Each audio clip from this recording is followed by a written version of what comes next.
जी start करते हैं। तो कंसोलिडेशन के हम लोगों ने यार कॉन्सेप्ट्स तो पढ़ लिए सारे के सारे, और आपने देखा होगा कि कहीं ना कहीं कंसोलिडेशन यूनिट में अच्छे खासे कॉन्सेप्ट्स हैं जो आपको ध्यान रखने पड़ते हैं। थोड़ी हमारी यूनिट लंबी चली क्योंकि कॉन्सेप्चुअल थी और कॉन्सेप्चुअल यूनिट में हड़बड़ी में नहीं पढ़ा सकता था, तो इसलिए मैं हल्का सा स्लो लेके चला ताकि आपको एक कॉन्सेप्ट समझ में आए। देखो, हर सब्जेक्ट में ऐसी कुछ यूनिट्स हैं जो आपको बहुत ज्यादा ध्यान से पढ़नी पड़ती हैं, और उसी में अगर मैं बोलूं सॉइल में तो वैसे ही सारी की सारी अच्छे से पढ़नी है, बट हाँ कंसोलिडेशन को कुछ ज्यादा ही अच्छे से पढ़ना, क्योंकि इसके फिर इतने माइनर से कॉन्सेप्ट्स पर बेस्ड क्वेश्चन आएंगे, फिर आपको प्रॉब्लम क्रिएट हो जाएगी अगर आप लोगों ने ढंग से नहीं पढ़ा तो। ठीक है, तो हमको कंसोलिडेशन के क्वेश्चन करने हैं, और पहला क्वेश्चन आपके सामने है। धीरे धीरे ऑब्जेक्टिव क्वेश्चन चलेंगे अच्छे अच्छे लेवल पे, जे में भी आएंगे, ए में भी आएंगे, सारे अच्छे क्वेश्चंस हैं, है ना। ठीक है, तो फर्स्ट क्वेश्चन अगर हम ध्यान से देखें तो अगर मैं आपसे बोलूं consolidation theory was given bye, consolidation की थ्योरी किसने दी थी, तो आपको बहुत अच्छे तरीके से पता है। जब मैं आपको कॉन्सेप्ट्स पढ़ा रहा था तो मैंने आपको बताया था कि जो कंसोलिडेशन की one dimension, that means one dimensional consolidation की जो थ्योरी थी वो किसने दी थी, हमारे तरज़ागी जी ने। और तरज़ागी जी के बहुत सारे अजम्पशंस भी मैंने आपको बताए थे, और मैंने आपको जब अजम्पशंस बताए थे तरज़ागी थ्योरी के फॉर वन डायमेंशनल कंसोलिडेशन, तो मैंने आपको बताया था कि उन अजम्पशंस को ध्यान रखना, क्योंकि उन अजम्पशंस के ऊपर भी ऑब्जेक्टिव क्वेश्चंस आते हैं। अजम्पशंस लिखाए थे मैंने आपको सारे सारे। ठीक है, एनीवेज, तो फर्स्ट क्वेश्चन क्या है, consolidation theory was given by Terzaghi ji. ठीक है, next question, consolidation is a process, consolidation is a process involving, consolidation is a process involving, आपको अच्छी तरह से पता है, मुझे देखने की जरूरत नहीं है और आपको भी देखने की जरूरत नहीं है भैया, एक्सपल्शन ऑफ वाटर। भाई देखो, सेटलमेंट तीन स्टेज में होता है, एक होता है इनिशियल सेटलमेंट, एक होता है प्राइमरी सेटलमेंट, और थर्ड होता है आपका सेकेंडरी सेटलमेंट। तो इनिशियल कंप्रेशन जो होता है, या इनिशियल सेटलमेंट बोलो या इनिशियल कंप्रेशन बोलो, वो तो भाई एयर के रिमूव होने से हो जाता है या सॉलिड पार्टिकल्स थोड़े से दब जाते हैं। उसके बाद स्टार्ट, जब आपका इनिशियल कंप्रेशन जब कंप्लीट होता है तो फिर हमारा स्टार्ट होता है कंसोलिडेशन, जिससे पहले होता है प्राइमरी, फिर होता है सेकेंडरी। थोड़ा थोड़ा रिवाइज कराते हुए चलूंगा वरना क्वेश्चन समझ में नहीं आएंगे। ठीक है, so consolidation is a process involving, पानी एकदम से निकलता है नहीं भैया, कॉम्पैक्शन में आप एकदम से एयर निकाल सकते हो by dynamic loading, but consolidation में हमारा स्टैटिक लोड लगता है, जिसके कारण जो पानी आपका एक्सपेल होता है, मतलब जो पानी वॉइड्स के थ्रू बाहर निकलता है वो धीरे धीरे करके निकलता है, एकदम से निकलता है। Consolidation is a time taking process, consolidation में टाइम लगता है, इसलिए gradual expulsion of pore water. क्या लिखा है, सडन कंप्रेशन, सडन कंप्रेशन नहीं होता, वो तो इनिशियल कंप्रेशन होता है। Tilting and failure of structure no, abnormal sinking of foundation no. तो कंसोलिडेशन का मतलब क्या, धीरे धीरे पोर्स का, पोर वाटर का एक्सपेल हो जाना। ठीक है, next question, consolidation is generally considered to be a function of, बहुत अच्छी तरीके से पता है आपको, मैंने आपको कंसोलिडेशन क्या पढ़ाया था, इन्होंने साफ साफ लिखा हुआ है, जो कंसोलिडेशन की थ्योरी आप लोग पढ़ते हो ना, वो किसके ऊपर बेस है।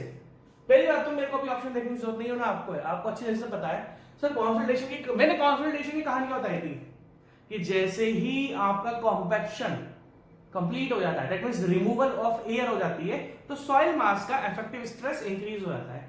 हमने पूरा का पूरा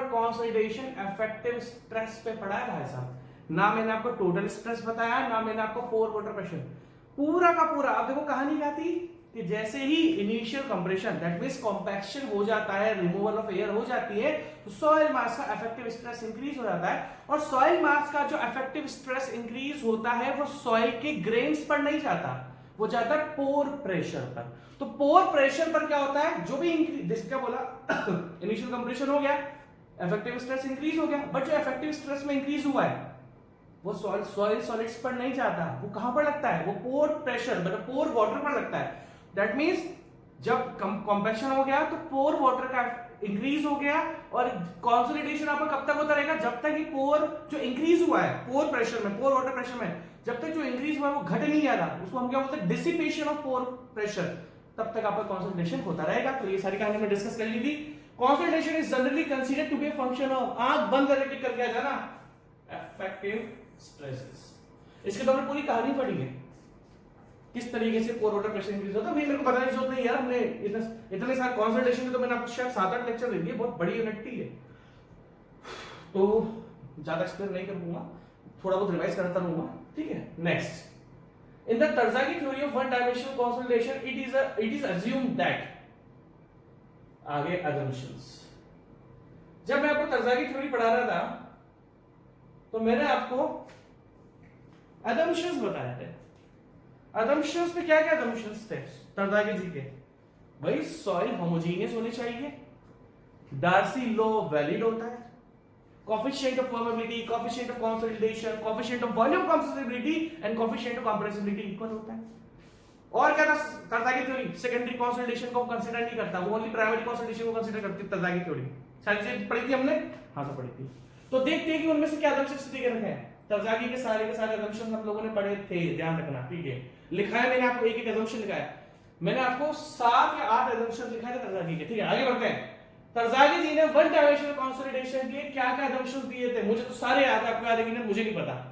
soil particles are compressible, no, उन्होंने बोला था कि ना तो सॉइल कंप्रेसिबल होगा ना वाटर कंप्रेसिबल होगा। आपकी रजिस्टर में लिखा हुआ, रजिस्टर खोल के देख लेना, मैंने इनकंप्रेसिबल लिखा है और यहां पर क्या लिखा है? Soil particles compressible. गलत आंसर, गलत ऑप्शन।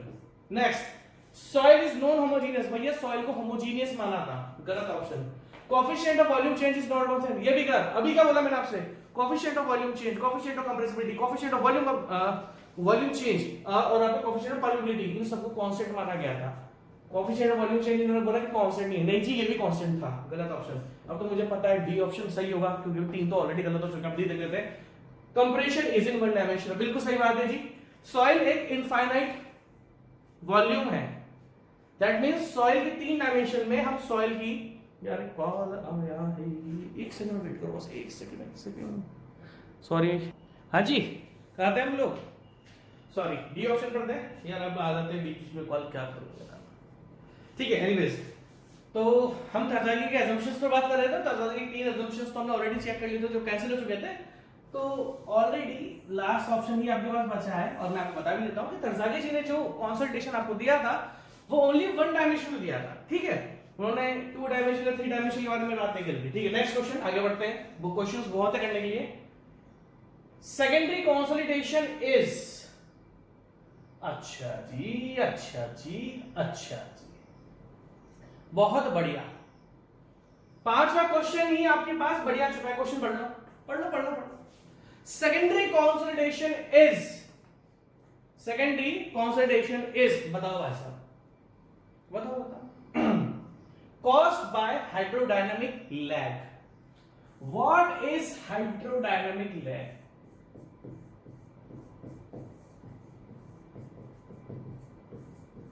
क्या होता है हाइड्रोडायनामिक लैग?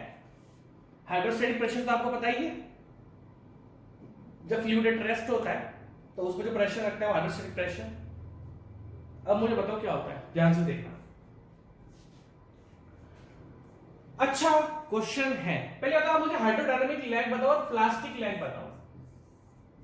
प्लास्टिक लैग आप लोग पूरा कंसोलिडेशन पढ़ लेते हो, बट ये 2 टर्म्स आपको पता नहीं पाती, तो हाइड्रोडायनामिक लैग और दूसरा प्लास्टिक लैग। अभी प्लास्टिक लैग इस क्वेश्चन में मैटर नहीं करता, तो मैं प्लास्टिक लैग अभी नेक्स्ट क्वेश्चन में बताऊंगा।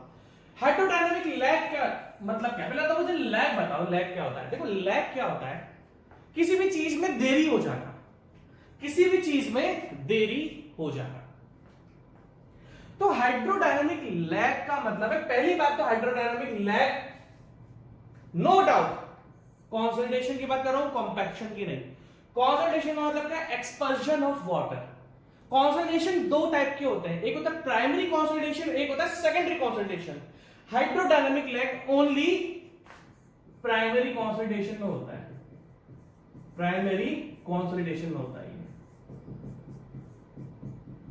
सेकेंडरी में नहीं होता। अभी होता क्या है, लैग मतलब होता है पिछड़ जाना, पीछे हो जाना। तो मान लो अगर मेरे पास सैंड है या मेरे पास बहुत ज्यादा फाइन सॉइल है, तो अगर मैं बोलूं कि किस में से आपका टाइम ज्यादा लगेगा, तो आप बोलोगे सर देखो क्ले में से पानी एक्सपेल होने में या पानी को निकलने में बहुत टाइम लगेगा। तो जो पानी निकलने में प्राइमरी कंसोलिडेशन के दौरान अगर कंसोलिडेशन में टाइम बहुत ज्यादा लग रहा है तो उस टर्म को हम बोलते हैं हाइड्रोडायनामिक लैग, मतलब देरी हो रही पानी निकलने में, पानी निकलने में बहुत ज्यादा टाइम लग रहा है, तो उसको हमने क्या बोल दिया, हाइड्रोडायनामिक लैग। अब ध्यान से देखना, सेकेंडरी कॉन्सोलिडेशन, अब ध्यान से देखना, बहुत अच्छा क्वेश्चन है 3 स्टार। वैसे तो मैंने जितने भी क्वेश्चन लिए सारे इंपॉर्टेंट है, बट उनमें भी आपको बहुत ज्यादा ध्यान रखना पड़ेगा। अब सेकेंडरी कॉन्सोलिडेशन क्या है? सेकेंडरी कॉन्सोलिडेशन भाई साहब क्रीप है। अब ध्यान से देखना क्या होता है, कहानी ध्यान से देखनी पड़ेगी तभी आपको मजा आएगा, वरना क्वेश्चन उड़ जाएंगे। पूरा कंसोलिडेशन मैंने आपको बहुत नंबर ऑफ लेक्चर्स पढ़ाए कंसोलिडेशन के, उसके बावजूद भी आप क्वेश्चन नहीं कर पाओगे अगर ढंग से नहीं पढ़ाता हूं, ठीक है। क्रीप का मतलब क्या होता है? हम आते हैं स्ट्रेंथ ऑफ मटेरियल के कॉन्सेप्ट पर। अगर किसी भी बॉडी के ऊपर एक कांस्टेंट वॉल्यूम लगा हुआ है, या सॉरी कांस्टेंट फोर्स लगा हुआ है, मान लो ये बॉडी है, मैंने इस पर फोर्स लगाया, तो इसमें कुछ इलॉन्गेशन हो जाएगा। बट अगर इसी बॉडी को मैं 6 महीने बाद देखूंगा तो क्या होता है, सेम लोड पर इसमें और ज्यादा इलॉन्गेशन आ जाता है। तो दैट मींस अगर हम क्रीप की बात करें, डिफॉर्मेशन एट सेम लोड, ये बॉडी है, इस पर फोर्स लगा दोगे तो इसमें अभी एकदम से कुछ इलॉन्गेशन आ जाएगा। बट देखो अभी भी अगर मैं 6 महीने बाद देखूंगा तो भी इस पे लोड क्या है, सेम ही है। लोड क्या है, सेम ही है, बट फिर भी आपका इलॉन्गेशन और बढ़ गया, इसी को हम बोलते हैं क्रीप। तो क्या होता है, जो प्राइमरी कंसोलिडेशन के बारे में हम लोग बात करते हैं, तो प्राइमरी कंसोलिडेशन में क्या होता है, फोर्स लगता है। फोर्स लगता है तो अफेक्टिव स्ट्रेस भी इंक्रीज हो जाता है। भाई क्या होता है, पहले एयर निकलती है, एयर निकलने के बाद आपका सॉइल मास का इफेक्टिव स्ट्रेस इंक्रीज हो जाता है। अब वो इफेक्टिव स्ट्रेस जो इंक्रीज होता है वो डायरेक्ट सॉइल ग्रेन्स पे नहीं आता, वो सबसे पहले पोर वाटर पर जाता है, और पोर वाटर का प्रेशर जो है वो इंक्रीज हो जाता है।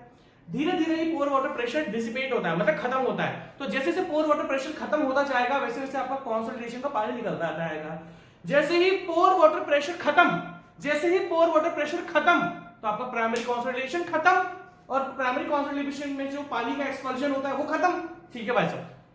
अब क्या होगा, अभी भी तो लोड सेम ही है, उसके बाद भी सेकेंडरी कंसोलिडेशन होता है ना, तो दैट मींस प्राइमरी कंसोलिडेशन आपका खत्म हो जाता है, लोड जो उस टाइम भी वही था, और सेकेंडरी कंसोलिडेशन के टाइम पर भी आपका लोड सेम रहता है, तो that means secondary consolidation is caused by creep. Primary consolidation में तो अरे भैया प्राइमरी कंसोलिडेशन में तो जो इंक्रीज इन पोर प्रेशर होता है वो डिसिपेट होने के कारण पानी निकलता है, क्योंकि हाइड्रोलिक ग्रेडियंट डेवलप हो जाता है। मैं आपको फिर बोल रहा हूँ, कंसोलिडेशन की क्वेश्चन है ना, गलती से भी मत सोचना, बिना कॉन्सेप्ट के पढ़ लोगे। अभी मैंने बोला कि पोर प्रेशर इंक्रीज हो जाता है, हाइड्रोलिक ग्रेडियंट डेवलप हो जाता है, तो आपने अगर मेरे कॉन्सेप्चुअल लेक्चर नहीं पढ़े होंगे तो फिर ये क्वेश्चन आपको समझ में नहीं आने वाले। No doubt secondary consolidation is caused by creep. Next question, ठीक है, बिना कॉन्सेप्ट के जो तैयारी कर रहे हैं ना उनको बहुत प्रॉब्लम हो सकती है फ्यूचर में, ठीक है। Which are the following place, और यार क्या क्वेश्चन है, मतलब आपको तो मजा आ गया इस क्वेश्चन में। ये तो कुछ भी क्वेश्चन नहीं है, अभी ये तो बच्चे क्वेश्चन है, अभी तो मैं क्वेश्चन लेके अभी तो मैंने क्वेश्चन से शुरुआत करी है। Which of the following clays behave like a dense sand, क्या क्वेश्चन है भाई। ऐसी कौन सी क्ले है, ऐसी कौन सी क्ले है जो डेंस सैंड की तरीके से बिहेव करेगी। वाह, मतलब है क्ले बट बिहेव सैंड की तरह करेगी, और वो भी डेंस, मतलब लूज सैंड नहीं, मतलब लूज का मतलब क्या होता है कि वॉइड रेशियो ज्यादा है, सॉइल पार्टिकल्स दूर दूर है, डेंस का मतलब क्या है, वॉइड रेशियो कम है। तो एक तो क्ले है और बिहेव कर रही है भाई साहब सैंड की तरह, और सैंड में भी डेंस सैंड की तरह। वाह, क्या आंसर इसका बताओ, पढ़ लो क्वेश्चन आपके सामने। ऐसी कौन सी क्ले होगी जो सैंड की तरह बिहेव करेगी। मैं फिर क्वेश्चन को बोल रहा हूं, ध्यान से सुन लेना। Normally consolidated clay, under consolidated clay, over consolidated clay with a lower over consolidation ratio या compression ratio, या over consolidation clay with a high OCR, ठीक है। बताओ भैया ऐसी कौन सी क्ले होगी जो सैंड की तरह बिहेव करेगी। बहुत अच्छा क्वेश्चन है ये, ध्यान रखना। उसके लिए इन्होंने अब एक चीज बोल दी, क्या, मुझे आप ये बताओ ये ओसीआर क्या होता है। सर ओसीआर होता है over consolidated ratio, over consolidated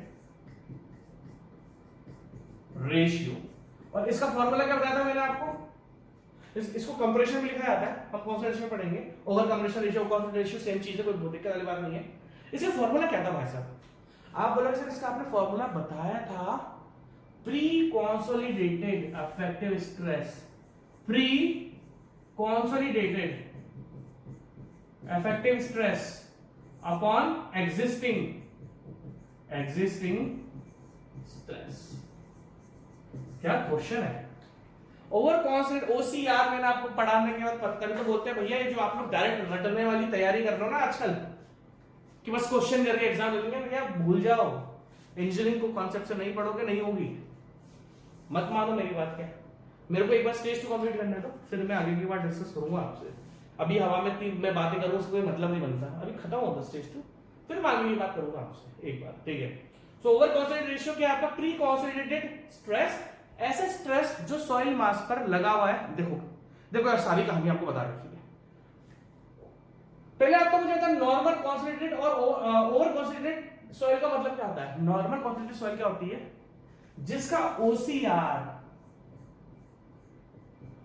1 होता है फॉर नॉर्मल कॉन्सोलिडेटेड सॉइल या क्ले, और ओवर कॉन्सोलिडेटेड क्ले के लिए, ओवर कॉन्सोलिडेटेड सॉइल या क्ले के लिए आपका OCR कितना होता है, ग्रेटर देन 1। अब ध्यान, इन दो चीजों को ध्यान रखोगे तो ये क्वेश्चन आप बना पाओगे, वरना क्वेश्चन आप बना नहीं पाओगे। ओवर कॉन्सोलिडेशन का मतलब क्या है कि जो उसका प्री कॉन्सोलिडेटेड स्ट्रेस क्या होता है, एक ऐसा स्ट्रेस, मैक्सिमम स्ट्रेस, मैक्सिमम, देखो प्री कॉन्सोलिडेटेड स्ट्रेस का मतलब क्या है, एक ऐसा स्ट्रेस किसी सॉइल पर किसी जमाने में, यार वो पराठों वाला एग्जांपल बताया था मैंने आपको कि आप डेली 4 पराठे बनाते हो, बट एक दिन आपका दोस्त आपके पास आया तो आपको 8 पराठे बनाने पड़ गए, कि पराठे वाले ही केस है ये, ठीक है। तो ओवर कॉन्सोलिडेटेड रेशियो का मतलब क्या होता है कि सॉइल पर कभी ना कभी एक जमाने में, या तो वो जमाना पहले का होगा या आज का होगा, सॉइल पर जिस दिन मैक्सिमम इफेक्टिव स्ट्रेस लगा था उसको हम बोलते हैं प्री कॉन्सोलिडेटेड स्ट्रेस। और आज की तारीख में क्या लग रहा है, वो है एग्जिस्टिंग स्ट्रेस। तो OCR क्या होता है भाई साहब, देखो दो केसेस हैं, आज मैं एक सॉइल मास हूं, या तो आज ही मेरे ऊपर मैक्सिमम इफेक्टिव स्ट्रेस लग रहा होगा, या फिर कभी पहले लगा होगा। तो अगर मेरे ऊपर आज की तारीख में, एग्जिस्टिंग तारीख में मैक्सिमम स्ट्रेस लग रहा है, मैक्सिमम इफेक्टिव स्ट्रेस लग रहा है, तो मैं कौन सी सॉइल हूं भाई साहब, मैं नॉर्मल कॉन्सोलिडेटेड सॉइल हूं। और अगर मैं एक सॉइल मास हूं, मेरे ऊपर एक बार कभी एक मैक्सिमम स्ट्रेस लगा था, बट वो आज की तारीख में नहीं, कभी पहले लगा था, तो मैं कौन सी सॉइल हूं, मैं ओवर कॉन्सोलिडेटेड सॉइल हूं भाई साहब। और ओवर कॉन्सोलिडेटेड सॉइल का OCR 1 के ज्यादा, 1 से बड़ा होता है, और नॉर्मल कॉन्सोलिडेटेड का OCR सारी कहानी बता रखी है भाई साहब, ठीक है। आगे, Which of the following clays behave like a dense sand? कोई भी क्ले, एक बात तो आपको अच्छी तरह से पता लग चुकी है कि जो ओवर कॉन्सोलिडेटेड सॉइल होती है ना, उसमें पहले से ही मैक्सिमम स्ट्रेस लग चुका होता है और नॉर्मल में लग रहा होता है। ओवर में लग चुका होता है मैक्सिमम स्ट्रेस, अगर मैक्सिमम स्ट्रेस लग चुका है तो भैया वो ऑलरेडी डेंस हो चुकी है। मैंने आपको ये भी एक चीज बताई थी, क्या बताई थी, कि नॉर्मल कॉन्सोलिडेटेड सॉइल कंप्रेसिबल होती है भाई साहब। इन दोनों में से, ओवर कॉन्सोलिडेटेड में से और नॉर्मल कॉन्सोलिडेटेड में से जो कंप्रेसिबल होती है वो नॉर्मल कॉन्सोलिडेटेड सॉइल होती है। क्यों? क्योंकि उसमें तो आज की तारीख पर मैक्सिमम स्ट्रेस लग रहा है, और ओवर कॉन्सोलिडेटेड केस में तो पहले ही मैक्सिमम लग चुका होता है, तो जितना उसको कॉम्पैक्ट होना था, कॉन्सोलिडेट होना था, वो हो चुकी होती है। तो भैया अब क्वेश्चन पर आ जाओ। क्वेश्चन क्या बोला है, which of the following clays behave like a dense sand. Dense sand का मतलब क्या होता है कि उसके वॉइड रेशियो खत्म हो चुके हैं। वॉइड रेशियो कब खत्म होंगे, जब उसका पहले ही कॉम्पैक्शन हो चुका होगा, कंसोलिडेशन हो चुका होगा। किसी भी चीज को डेंस कब, किसी भी सॉइल को डेंस कब बोलोगे, जब उसके दो पार्टिकल्स के बीच में वॉइड्स या गैप होगा ही नहीं। तो दैट मींस डेंस का मतलब है कि इस पर मैक्सिमम इफेक्टिव स्ट्रेस लग चुका है, लग चुका है। और नॉर्मल कॉन्सोलिडेटेड सॉइल तो आपकी कंप्रेसिबल होती है, और डेंस सैंड आपकी कंप्रेसिबल नहीं होती है। डेंस सैंड तो, अगर देखो डेंस सैंड की बात करूं तो वो तो कंप्रेसिबल नहीं होगी आपकी। डेंस का मतलब क्या है, वॉइड्स ही खत्म हो चुके हैं, तो कंप्रेस कहां से होगी अब सॉइल। तो कहने का मतलब क्या है कि अगर आपकी कोई भी क्ले डेंस सैंड की तरह बिहेव कर रही है, तो इसका मतलब क्या है कि वो 100% ओवर कंसोलिडेटेड सॉइल है, जिस पर ऑलरेडी मैक्सिमम इफेक्टिव स्ट्रेस लग चुका है। लग चुका है तो वो कॉम्पैक्ट हो चुकी है, वो कंसोलिडेट हो चुकी है, उसके बीच के वॉइड रेशियो खत्म हो चुके हैं, और वॉइड रेशियो खत्म हो चुके हैं तो वो डेंस सैंड की तरह बिहेव कर रही है। अब ध्यान से देखना, अब आपके पास इन दो ऑप्शन में से आंसर, इन दो ऑप्शन समझ गए, over consolidated clay with a lower OCR and over consolidated clay with a higher ACR।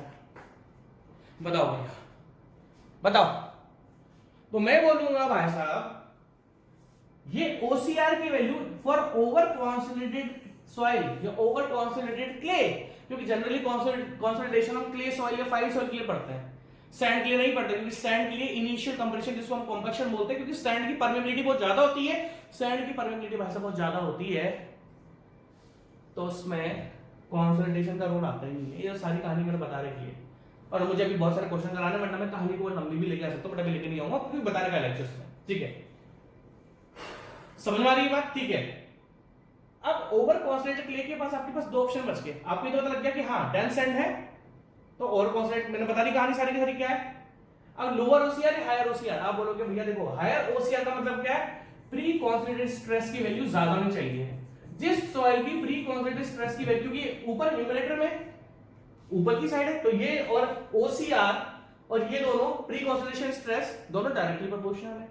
OCR और प्री कॉन्सोलिडेटेड स्ट्रेस दोनों डायरेक्टली प्रोपोर्शनल है, तो प्री कॉन्सोलिडेटेड स्ट्रेस की वैल्यू जितनी ज्यादा होगी उतना ही ओसीआर ज्यादा होगा, और जितनी ज्यादा प्री कॉन्सोलिडेटेड स्ट्रेस की वैल्यू होगी, मतलब एक जमाने में लगा था, बहुत ज्यादा लगा था, तभी तो सैंड ज्यादा डेंस होगी भाई साहब। सॉइल बच्चों का खेल थोड़ी है यार कि मान लिया पढ़ लिया हो गया, भाई साहब एक ही कॉन्सेप्ट चलना पड़ता है, या फिर रटा दूं हाँ भैया इसका आंसर ये होता है, कॉन्सेप्ट से पढ़ो भैया, तभी ये चीजें ध्यान रहेंगी। मैं फिर बोल रहा हूं कॉन्सोलिडेटेड यूनिट, एक वो कहावत है ना, दिखन में छोटा लगे बट घाव करे गहरा। क्या मतलब होता है कि लगने में छोटा दिखने में छोटा होता है, बट घाव गहरा कर जाता है, ये वही यूनिट है। लगती बहुत आसान सी है, बट जब क्वेश्चन करने बैठते हैं ना, आप अपनी बुक्स उठा लो, मैं बोलता हूँ आप अपनी बुक्स उठा लो, जो भी बुक्स है आपके पास, आप कॉन्संट्रेशन क्वेश्चन अगर आपने ढंग से नहीं बनाना कॉन्संट्रेशन, तो उसके देखो दो चीजें होती हैं, क्वेश्चन देखकर हाँ ये मुझसे हो जाएगा, और एक चीज करके आना उसको एग्जैक्ट उसका आंसर, जो उसके पीछे वाली आंसर की मैं देख रहा है ना, दो चीजें होती हैं। पेपर को देखा हाँ यार ये तो मुझसे हो जाएगा, ऐसा नहीं करना, क्वेश्चन देखो आंसर बताओ, पीछे से आंसर मैच करो, आज ही अपने आप को चेक करो, अरे भाई यार ये तो रिदम हो गया ना, क्वेश्चन देखो पीछे से आंसर मैच करो और आज ही अपने आप को चेक करो। समझ लो मेरी बात? चलो नेक्स्ट क्वेश्चन। तो जितना ज्यादा प्री कॉन्सोलिडेटेड स्ट्रेस होगा उतना ही ज्यादा ओसीआर होगा, और ओसीआर जितना ज्यादा होगा उतनी ही सैंड डेंस होगी, तो दैट मींस मेरा आंसर बनता है बी। समझ में आ रही है? ठीक है जी, next question, question number 7, for a soil layer with double drainage and thickness. अरे बच्चे वाला क्वेश्चन है ये, है बच्चे वाले क्वेश्चन, इनमें मैं कुछ नहीं बोलूंगा। डबल ड्रेनेज में लेंथ ऑफ ड्रेनेज पाथ क्या होती है? याद है ना, दो केस बनाए थे, एक में ऊपर से भी इफेक्टिव स्ट्रेस यहां पर बनाया था, इस जगह तो क्या बनाया था, डबल ड्रेनेज, और यहां पर वन वे ड्रेनेज।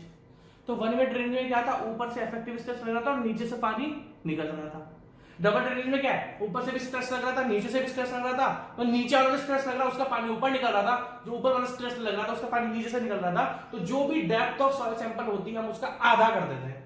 तो यहाँ पर सॉइल सैंपल की थिकनेस कितनी, h, बात इसको नहीं डबल ड्रेनेज की, तो डबल ड्रेनेज में दोनों तरफ से पानी निकलता है, ऊपर से भी नीचे से भी, तो हम क्या करते हैं, जो भी थिकनेस होती है सॉइल सैंपल की उसकी डेप्थ को कर देते हैं आधा, तो आंसर क्या हो गया आपका आधा। तो बच्चों वाले क्वेश्चन है, इनमें ध्यान लगाने की जरूरत नहीं है, देखो जो देखो यार क्लियर आदमी हूं, जो इजी वो इजी, जो हार्ड वो हार्ड। नेक्स्ट क्वेश्चन, पानी पी लूं क्या? चलो फिर जे क्वेश्चन करा देता हूं। The unit of coefficient of consolidation metre square per second. Unit of consolidation मैंने आपको कब बताया था, जब मैं आपको कोएफिशिएंट ऑफ कॉन्सोलिडेशन, जब मैं आपको तरज़ा थ्योरी पढ़ा रहा था ना, तरज़ा थ्योरी के अदमशस पढ़ाने के बाद मैंने आपको कोएफिशिएंट ऑफ कॉन्सोलिडेशन का फॉर्मूला बताया था in terms of void ratio and permeability of soil, in terms of void ratio and permeability of soil, याद है ना? तो कोएफिशिएंट ऑफ कॉन्सोलिडेशन की यूनिट क्या लिखी थी मैंने आपको, मीटर स्क्वायर पर सेकंड। देखते हैं क्या मीटर स्क्वायर पर सेकंड में देकर रखा है, ऑप्शन गलत लग रहा है, गलत है ऑप्शन, क्योंकि क्यों गलत ऑप्शन है, क्योंकि ये दोनों सेम है भाई। कोएफिशिएंट ऑफ कॉन्सोलिडेशन की जो यूनिट होती है वो होती है या तो मीटर स्क्वायर पर सेकंड और मीटर स्क्वायर पर डे, तो डे भी इन्होंने कहीं देख रखा, ठीक है, तो मीटर स्क्वायर की जगह हम मीटर स्क्वायर की जगह हम लोग सेंटीमीटर स्क्वायर मान लेते हैं, तो इनमें से एक, देखिए दोनों ऑप्शन सेम है ना, इसमें 2 मिस हो गया, तो इसमें से एक पे स्क्वायर लिख लो और आंसर लिख लो बी, क्योंकि मीटर स्क्वायर की जगह हम सेंटीमीटर स्क्वायर लिख सकते हैं, ऐसा कोई इशू नहीं है।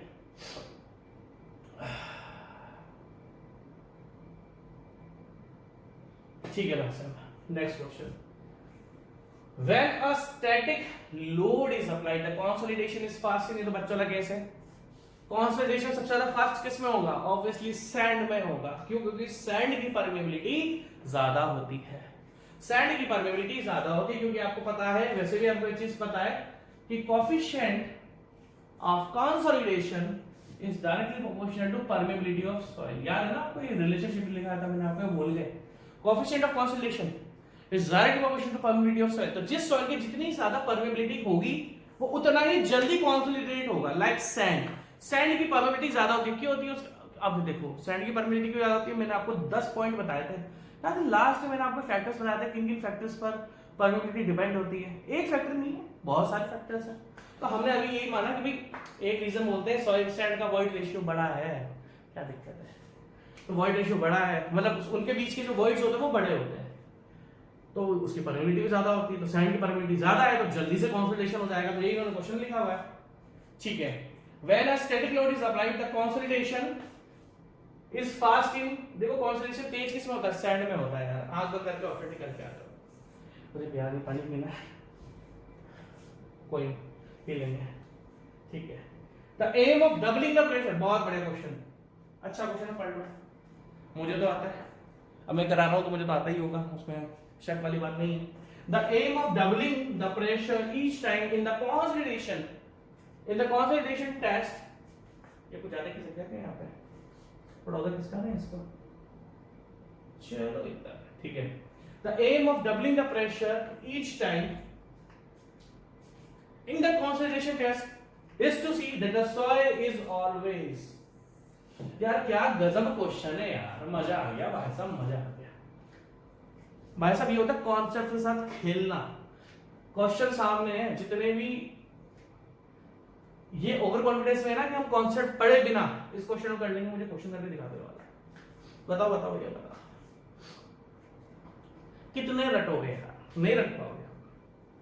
मैं फर्स्ट दिन से है ना अगेंस्ट में रहा हूं जो डायरेक्ट क्वेश्चन कराते हैं, मैं फर्स्ट दिन से उन सबके अगेंस्ट में हूं जो डायरेक्ट क्वेश्चन करा के बेवकूफ बनाते हैं कि ये पढ़ लो इससे आएगा, बिना कॉन्सेप्ट। मैं भी कर सकता हूं ना, पूरी दुनिया ही कर रही है आजकल, मैं तो नहीं करता भाई साहब, क्योंकि मुझे पता है पहले पढ़ाना पड़ता है फिर क्वेश्चन कराने पड़ते हैं। डायरेक्ट क्वेश्चन करा के तो बोलते हैं ना सिलेक्शन हो जाएगा, उनको वो बेवकूफ बनाते हैं। ऐसे नहीं होता यार, आपको कॉन्सेप्ट मतलब हम बेवकूफ है या हमने जो 4 साल इंजीनियरिंग में पढ़ा हम बेवकूफ थे क्या सारे के सारे? बिना कॉन्सेप्ट पढ़े आप सरकारी में सेलेक्ट हो जाओगे? अरे वाह, ये कब से होने लग गया? ऐसा नहीं होता, आपको पूरे कॉन्सेप्ट पढ़ने पड़ते हैं। मैंने भी तो आपको इतना लेंथी कंसोलिडेशन पढ़ाया, उसके बाद भी आज आपको क्वेश्चन प्रैक्टिस में दिक्कत आ सकती है, क्योंकि डिटेल में भी पढ़ना पड़ता है। पहले बेसिक से पढ़ो, फिर डिटेल में पढ़ो, फिर नंबर ऑफ ऑब्जेक्टिव क्वेश्चंस करो, फिर देखते कौन सिलेक्शन होगा आपका।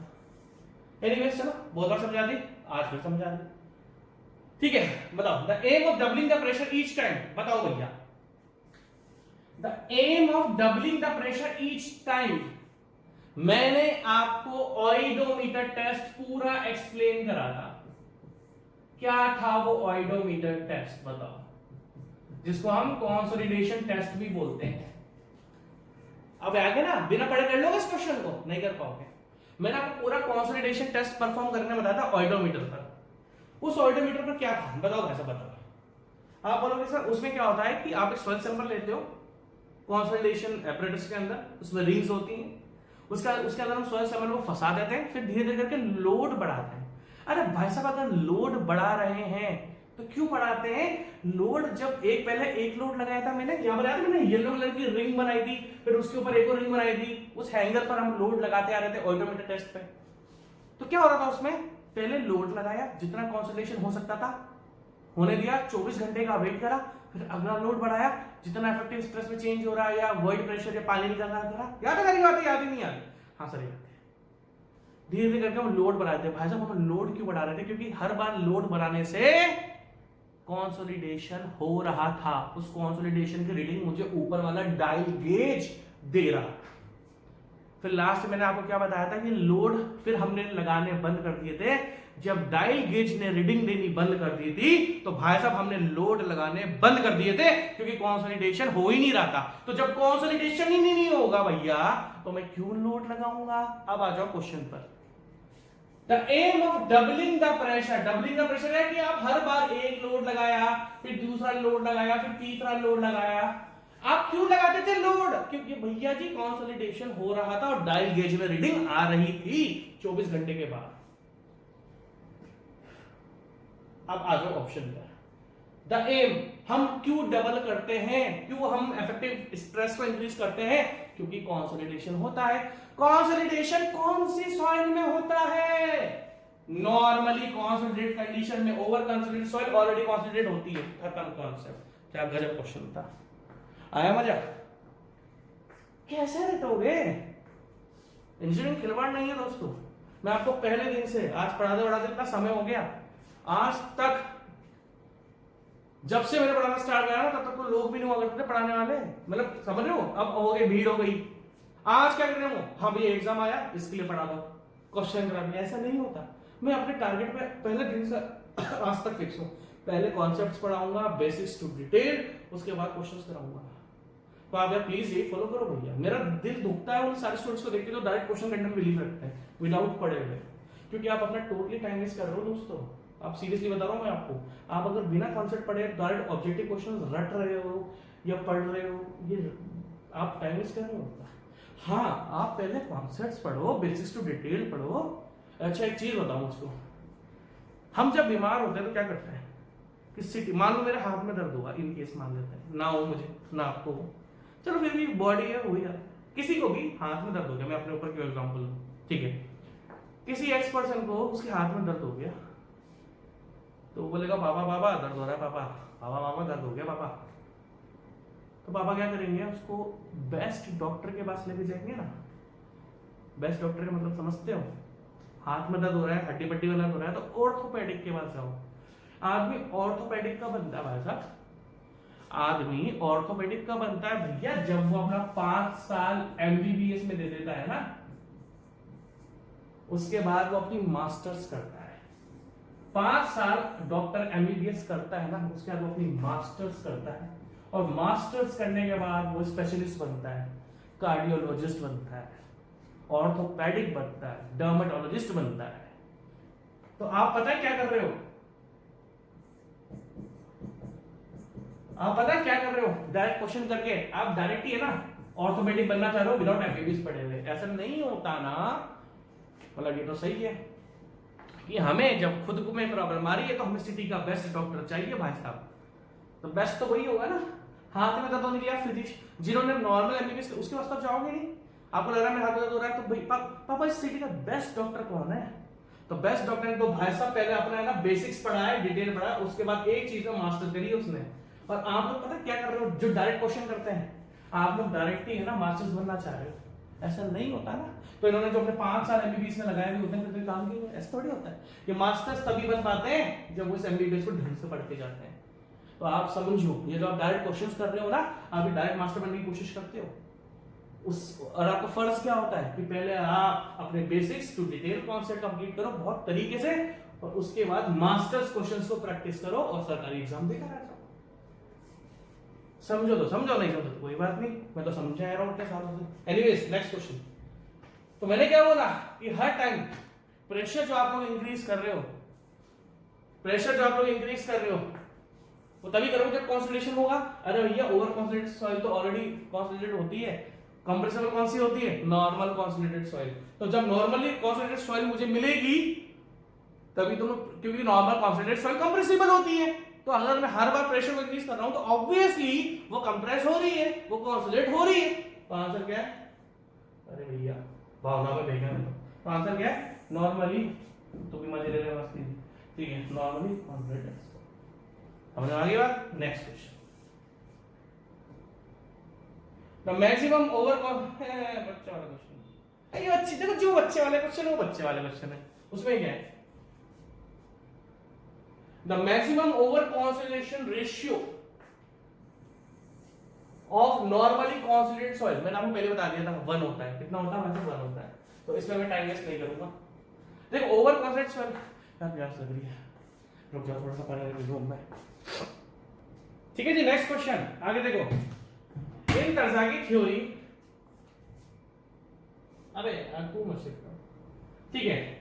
इन Terzaghi theory of one dimensional concentration plastic lag alone is considered and hydrodynamic lag is ignored. देखो जी, मैंने आपसे क्या बोला कि जब आप पूरी कंसोलिडेशन ही पढ़ लेते हो ना, तो आपको ये प्लास्टिक लैग और हाइड्रोडायनामिक लैग में पता नहीं लग पाता है। जैसे कि मैंने आपको हाइड्रोडायनामिक लैग पहले भी बताया था, हाइड्रोडायनामिक लैग मैंने आपको पहले बताया था। What is hydrodynamic lag? Delay in the consolidation of soil, delay in the consolidation of soil, consolidation of soil. And what is plastic lag? अब ध्यान से देखना,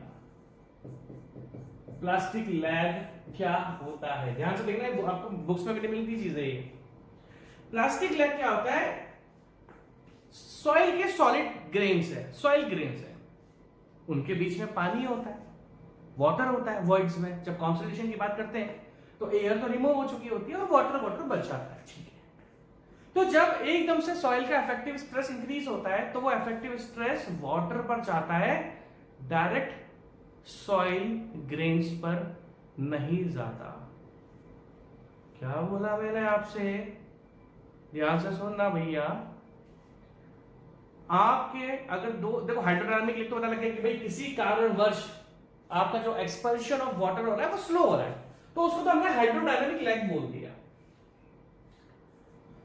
बट अगर हम प्लास्टिक लैग की बात करें तो प्लास्टिक लैग क्या होता है कि किसी कारण से आपका वाटर जो है, मतलब सॉलिड्स है, सॉलिड्स के बीच में वाटर है, और वो वाटर की वजह से, उस वाटर की वजह से सॉइल ग्रेन्स पर इफेक्टिव स्ट्रेस ट्रांसफर नहीं हो पा रहा है, इसको हम बोलते हैं प्लास्टिक लैग। दैट मींस अगर आप शॉर्ट में ध्यान रखना है तो सॉलिड ग्रेन्स पर इफेक्टिव स्ट्रेस ट्रांसफर नहीं हो पाता एकदम से, इसी प्रोसेस को बोलते हैं प्लास्टिक लैग।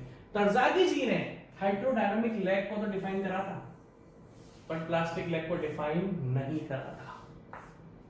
मैं आपको फिर बता रहा हूं, हाइड्रोडायनामिक लैग जो टर्म है वो प्राइमरी कंसोलिडेशन के लिए यूज होती है, और प्लास्टिक लैग जो टर्म है वो सेकेंडरी कंसोलिडेशन के लिए यूज होती है। तो ध्यान रखना इन चीजों को, ये बुक्स में भी लिखा हुआ नहीं होता है, आपको ध्यान रखना पड़ेगा चीजें ये, what is hydrodynamic lag and what is plastic lag. तो यहां पर मैं इस क्वेश्चन को इंपॉर्टेंट करता हूं। In Terzaghi theory of one dimensional consolidation उन्होंने ओनली हाइड्रोडायनामिक लैग कंसीडर करा था, क्योंकि तरजागी जी तो भाई साहब वैसे भी पीछे पड़े हुए थे प्राइमरी कंसोलिडेशन के। सेकेंडरी तो उन्होंने बोलते, सेकेंडरी नहीं बता रहा मैं आपको, उन्होंने आपका ध्यान प्राइमरी कंसोलिडेशन पर ही लिया था, ठीक है, और मैंने आपको एडॉप्शंस में भी लिखा हुआ है, ठीक है। तो that means in Terzaghi theory only hydrodynamic lag alone is considered and plastic lag is ignored। ध्यान रखना भाई साहब क्वेश्चन। नेक्स्ट क्वेश्चन, अगला, square root of time fitting method. देखो जी, मैंने आपको दो मेथड बताए थे, एक तो मैंने आपको बताया था square root of time fitting method, और दूसरा मैंने बताया था आपको लॉगरिथमिक मेथड, जिसमें हम दोनों क्या करते हैं, मतलब इन दोनों मेथड्स में हम लोग क्या डिटरमाइन करते हैं, चाहे स्क्वायर रूट मेथड है चाहे लॉगरिथमिक मेथड है, हमने ग्राफ प्लॉट करे थे डिग्री ऑफ कंसोलिडेशन में और टाइम फैक्टर में, डिग्री ऑफ कंसोलिडेशन में एंड टाइम फैक्टर में। और इन दोनों मेथड से square root of time fitting method is used for the calculating coefficient of consolidation, coefficient of consolidation. दोनों के ग्राफ मैंने आपको बताए थे, नहीं एक का ग्राफ बताया था, एक का समझाया था, ठीक है, इन चीजों को ध्यान रखना, ठीक है। नेक्स्ट ध्यान रखना question. Next, empirical relationship between the compression. अच्छा जी, अब ध्यान से देखना,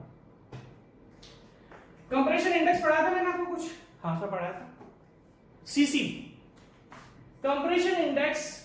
एक तो मैंने आपको कंप्रेशन इंडेक्स का स्टैंडर्ड फॉर्मूला बताया, उसके बाद मैंने कंप्रेशन इंडेक्स में आपको बताया कि देखो दो टाइप की, मैंने आपको फिर एक टॉपिक बताया था सेंसिटिविटी, मैंने आपको एक टॉपिक पढ़ाया था सेंसिटिविटी।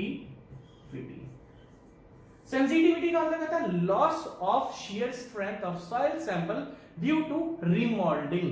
समझा सकूं, बार बार एक्सप्लेन नहीं करूंगा। तो सेंसिटिविटी का मतलब है कि जैसे से हम सॉइल को रिमोल्ड, बार बार उसकी शेप चेंज करते हैं, फिर वापस से शेप बना रहे हैं या डिस्टर्ब कर रहे हैं। भाई देखो दो टाइप की चीजें होती है, एक तो होता है अनडिस्टर्ब सैंपल, कि सॉइल को आपने डिस्टर्ब नहीं करा, जो भी प्रेजेंट सिचुएशन में सॉइल थी उसी में आपने उसकी शियर स्ट्रेंथ को डिटरमाइन कर लिया। और एक होता है रिमोल्डेड, बार बार उसकी शेप चेंज कर रहे हो, रिमोल्ड कर रहे हो। तो जब हम सॉइल सैंपल को रिमोल्ड करते हैं तो उसकी शियर स्ट्रेंथ भाई साहब डिक्रीज हो जाती है। तो दैट मींस सेंसिटिविटी में हम क्या करते हैं, अनडिस्टर्ब्ड सॉइल सैंपल की शेयर स्ट्रेंथ को हम रिमोल्डेड सैंपल की शेयर स्ट्रेंथ से कंपेयर करते हैं। तो जैसे जैसे आप सॉइल सैंपल को रिमोल्ड करते जाओगे उसकी शेयर स्ट्रेंथ घटती जाएगी और सेंसिटिविटी की वैल्यू बढ़ती जाती है, क्योंकि रिमोल्डेड स्ट्रेंथ डाउन मतलब डिनोमिनेटर में होती है, न्यूमरेटर में नहीं होती। अब आ जाओ empirical relationship between the compression index. मैंने आपको सीसी के बहुत सारे फॉर्मूले बताए थे, उस सीसी में मैंने आपको सबसे बड़ा फॉर्मूला बताया था for undisturbed sample. For undisturbed sample उस सीसी का सबसे पहले मैंने फॉर्मूला बताया था आपको for undisturbed sample means for medium sensitivity, for medium sensitivity. और वो फॉर्मूला कितना था भाई साहब, पॉइंट। अब ध्यान से देखना, मैंने आपको दो चीजें बताई थी, एक तो मैंने आपको फॉर्मूला बताया मीडियम सेंसिटिविटी की और एक मैंने आपको बताया था लो टू मीडियम सेंसिटिविटी। अब इससे पूछने में क्या पूछ रहा है, empirical relationship between the compression index and liquid limit of normally consolidated soil and normally loaded soil of low to medium sensitivity। low to medium sensitivity का फॉर्मूला मैंने आपको क्या बताया था, 0.007। अब एक चीज ध्यान से देखो, क्या इस ऑप्शन में कहीं पर भी 007 लिखा हुआ है, तो दैट मींस ऑप्शन ही गलत है, क्योंकि लो टू मीडियम सेंसिटिविटी की जब हम बात करते हैं तो हमारा होता है 0.07 liquid limit minus percent symbol लगा रखते हैं। और वहीं पर अगर हम ओनली देखो लो टू मीडियम की वैल्यू तो ये है, और अगर हम मीडियम की बात करते हैं दैट मींस अनडिस्टर्ब्ड की, देखो ये होता है for low to medium, for low sensitivity to medium sensitivity compression index का आपका ये वाला फॉर्मूला वैलिड होता है। बट इन्होंने भाई साहब ने कहीं पर भी नहीं दिया, तो एनीवेज कोई बात नहीं। अगर या तो इनको लाइन लिखनी चाहिए लो टू मीडियम सेंसिटिविटी, ऑप्शन गलत देकर रखे इन्होंने, क्योंकि लो टू मीडियम में तो 0.007 आता है। उसके बाद ये जो फॉर्मूला इन्होंने 0.009 की टर्म्स में दिया है वो होता है for medium sensitivity which is equals to 0.009। तो दैट मींस अब देखो इन्होंने लो वाला फॉर्मूला तो दिया नहीं है, तो हम 0.07 वाले को स्किप कर देंगे, हम मूव करेंगे 0.009 पर। तो 0.0 वाला फॉर्मूला क्या होता है, 0.009 लिक्विड लिमिट माइनस 10%। ये आपका आंसर है। तो इसी को ध्यान रखना, हम लोगों ने लेक्चर छोड़ा था। नेक्स्ट क्वेश्चन, यार मेरे को बार-बार लेके आना पड़ रहा है मैं इसको जल्दी रख देता हूं, ठीक है। Next question, the expression for organic soil. ओहो जी बहुत बढ़िया जी, बहुत बढ़िया जी, बहुत बढ़िया, ठीक है। अब ध्यान से देखना, उसी कंप्रेशन इंडेक्स का फॉर्मूला मैंने आपको पढ़ाया था in terms of natural water content. In terms of natural compression index का फॉर्मूला मैंने आपको 3-4 तरीके के लिखा था, एक्चुअली 5 तरीके के लिखा है मैंने आपको। उसमें अगला क्या है, एक मैंने आपको इन सिटू वॉइड या डेंसिटी के टर्म में पढ़ाया था, एक फॉर्मूला मैंने आपको नेचुरल वाटर कंटेंट के टर्म में पढ़ाया था, एक फॉर्मूला मैंने आपको मीडियम सेंसिटिविटी के पढ़ाया था, एक मैंने आपको लो टू मीडियम सेंसिटिविटी पढ़ाया था, और एक मैंने स्टैंडर्ड फॉर्मूला पढ़ाया था जो मैंने ग्राफ से पढ़ाया था। किसके बीच में था, change in void ratio upon effective stresses, जिसमें del e upon log base 10 sigma 2 minus sigma 1 वाला फॉर्मूला था। मैंने आपको कंप्रेशन इंडेक्स के 5 फॉर्मूलास बताए, ठीक है जी। तो उसमें से एक फॉर्मूला था नेचुरल वाटर कंटेंट का, नेचुरल वाटर कंटेंट का। अब ये नेचुरल वाटर कंटेंट का फॉर्मूला है ना आपका, कौन सा फॉर्मूला आपको पता होगा, 0.005 into WN। What is WN, natural water content. मैंने उधर लिख दिया, क्वेश्चन में लिखा हुआ नहीं है, एनीवेज नो, कोई दिक्कत नहीं है। ये जो नेचुरल वाटर कंटेंट का फॉर्मूला होता है ना, ये ऑर्गेनिक सॉइल के लिए यूज होता है, यूज फॉर ऑर्गेनिक सॉइल। अब ये ऑर्गेनिक सॉइल का होता है जिसमें डीकंपोज्ड वेजिटेबल मैटर होता है। जैसे मान लो मिट्टी है, जैसे पीट, पीट क्या होती है, पीट is an organic soil. Unit number 1 में आता है क्या, एग्जांपल्स लगाए थे, पीट बताया था मैंने आपको, भैया सॉइल तो इतनी बड़ी है जिसकी हद नहीं है। आप लोग बोलते हो कि सर सॉइल कब से पढ़ा रहे हो आप, मैं बोलता हूं कि घास काट दूं दूसरों की तरह, पढ़ा दूं 20-25 लेक्चर में, सॉइल कंप्लीट कर दूं, नहीं कर पाऊंगा, मेरा ईमान मुझे अलाउ नहीं करता भाई साहब, ठीक है। पढ़ाऊंगा तो ढंग से पढ़ाऊंगा, जितना टाइम लग रहा है लगने दो। एनीवेज कम से कम क्या बोलते हैं उसको, सीना, जॉन सीना की तरह चौड़ा करके बोल सकता हूँ कि कहीं से क्वेश्चन बाहर से नहीं आ रहा। तो लोग बोलते हैं ना सॉइल पूरी पढ़ ली समझ में नहीं आ रहा है, मैं बोलता हूँ आपको सारे क्वेश्चन इसी में से निकाल के दिखाऊंगा, एक एक क्वेश्चन, ठीक है। एनीवेज तो सीना मैंने चौड़ा कर लिया, जॉन सीना की तरह, ठीक है। एनीवेज आगे चलते हैं। तो जो नेचुरल कंटेंट वाला फॉर्मूला है, वाटर कंटेंट वाला, ये जनरली यूज करते हैं for organic soil. Organic soil का मतलब होता है ऐसी मिट्टी जिसमें डीकंपोज्ड, मतलब होता है ना डीकंपोजिशन हो जाना चीजें, जैसे अब एक कीड़ा मर गया तो कीड़ा धीरे धीरे करके घुल जाता है मिट्टी में, उसको डीकंपोजिशन बोलते हैं ना, उसका एग्जैक्ट वर्ड तो मैं नहीं बता, जो भी है। तो द अरे ये का अच्छा ठीक है, the expression for organic soil and Pitt's, तो ऑर्गेनिक सॉइल पीट्स के लिए आपका नेचुरल वाला फॉर्मूला यूज होता है, तो आप इस फॉर्मूले को इसमें टिक कर लोगे। अब ये वाला फॉर्मूला है तो ये तो भाई साहब मीडियम सेंसिटिविटी के लिए यूज होता है, ये वाला फॉर्मूला आपका लो टू मीडियम होता है, और ये वाला जो नेचुरल कंटेंट होता है वो for organic soil and peats होता है। ठीक है, नेक्स्ट क्वेश्चन आगे। The value of compression index of a remoulded sample whose, ये क्या दे रखा है उन्होंने, अरे यार ऊपर नीचे क्वेश्चन। कंप्रेशन इंडेक्स की the value of compression index CC की वैल्यू फॉर, चलो ध्यान से, हड़बड़ी नहीं करनी भाई साहब, हड़बड़ी नहीं करनी जी नहीं, ठीक है। वैल्यू ऑफ कंप्रेशन, ये क्या होगा, value of compression index CC for remoulded sample. देखो जो ऊपर 0.009 वाला फॉर्मूला है ना, वो अनडिस्टर्ब्ड सैंपल का होता है, जो सैंपल डिस्टर्ब नहीं होता। रिमोल्डेड सैंपल जिसकी बार बार मतलब आपका मतलब बार बार शेप चेंज कर दी गई है, उस शेप का जो कंप्रेशन इंडेक्स का फॉर्मूला होता है 0.007 लिक्विड लिमिट -10।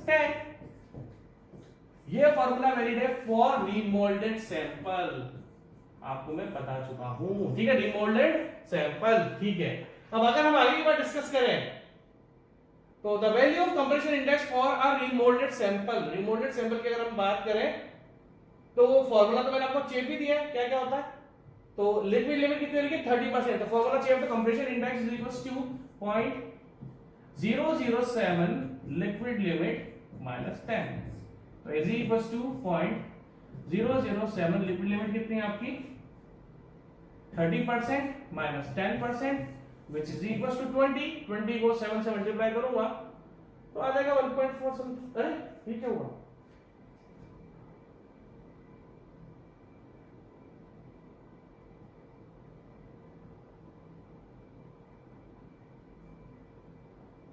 ये क्या है भाई, लिक्विड लिमिट 30% है ना, 30% पर कर दी। हाँ क्वेश्चन क्या था, the value of compression index CC, ठीक है, फॉर अ रिमोल्डेड सैंपल। यार ये रिमोल्डेड सैंपल देखो अनडिस्टर्ब की 0.009 है और रिमोल्डेड की अनडिस्टर्ब की, देखो मैं दोनों से फॉर्मूला 009, देखो ये अनडिस्टर्ब के लिए होता है फॉर मीडियम सेंसिटिविटी और फॉर लो टू मीडियम होता है 0.007। इन्होंने गड़बड़ कैसे कर दी यार, यार मुझे एक बार क्रॉस चेक करना था, तो मुझे भी घुमा दिया, वेट करो एक सेकंड। यार मैं तो बिल्कुल सही चल रहा हूँ यार, मैंने बिल्कुल सही करा था, बट ये इन्होंने गड़बड़ कर दी। चलो एनीवेज देखो जी, जो मैंने फॉर्मूला बताया वही है, मैंने एक बार खुद क्रॉस चेक करके मैं तो कंफ्यूज नहीं हो गया। ये फॉर्मूला आपका अनडिस्टर्ब के लिए यूज होता है और 0.007 वाला आपका रिमोल्डेड के लिए यूज होता है, ठीक है, 0.007 वाला रिमोल्डेड के लिए यूज होता है। तो एक्चुअली अगर मैंने लिक्विड लिमिट -30 करा, 30 माइनस तो 20 इनटू अगर मैं 0.007 करता हूं तो मेरा 0.14 आंसर आ रहा है।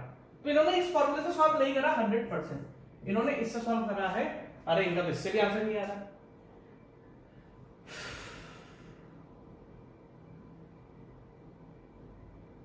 यार या तो ऑप्शन गलत टाइप है, कंपैरिजन। चलो एनीवेज इस क्वेश्चन को बाद में देखेंगे यार, ठीक है, क्योंकि मेरा आंसर तो इसके अकॉर्डिंग आना चाहिए। लिक्विड लिमिट देकर रखा हुआ, डायरेक्ट आंसर फॉर्मूला रिलेशन में पुट करो, आंसर आपका आ जाएगा, ठीक है। Next, the coefficient of consolidation of a soil is affected by, the coefficient, बहुत अच्छा क्वेश्चन है, आ जाओ भाई साहब। The coefficient of consolidation is affected by, सबसे पहले आप मुझको ये बताओ कोएफिशिएंट ऑफ कंसोलिडेशन का फार्मूला होता क्या है, तो आप बोलोगे ऐसा, coefficient of consolidation permeability, sir 1 plus initial boiled ratio, coefficient of compressibility and unit weight of water.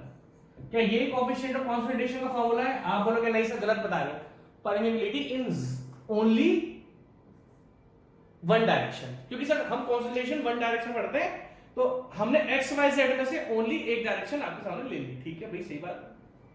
अब देखते हैं, the coefficient of consolidation of a soil is depend on compressibility में। अब कोएफिशिएंट ऑफ कंप्रेसिबिलिटी का formula क्या होता है? Sir coefficient of compressibility का फार्मूला तो आपको अच्छी तरीके से पता ही है सर, क्या बच्चों वाली बात कर रहे हो sir, minus del e upon del sigma.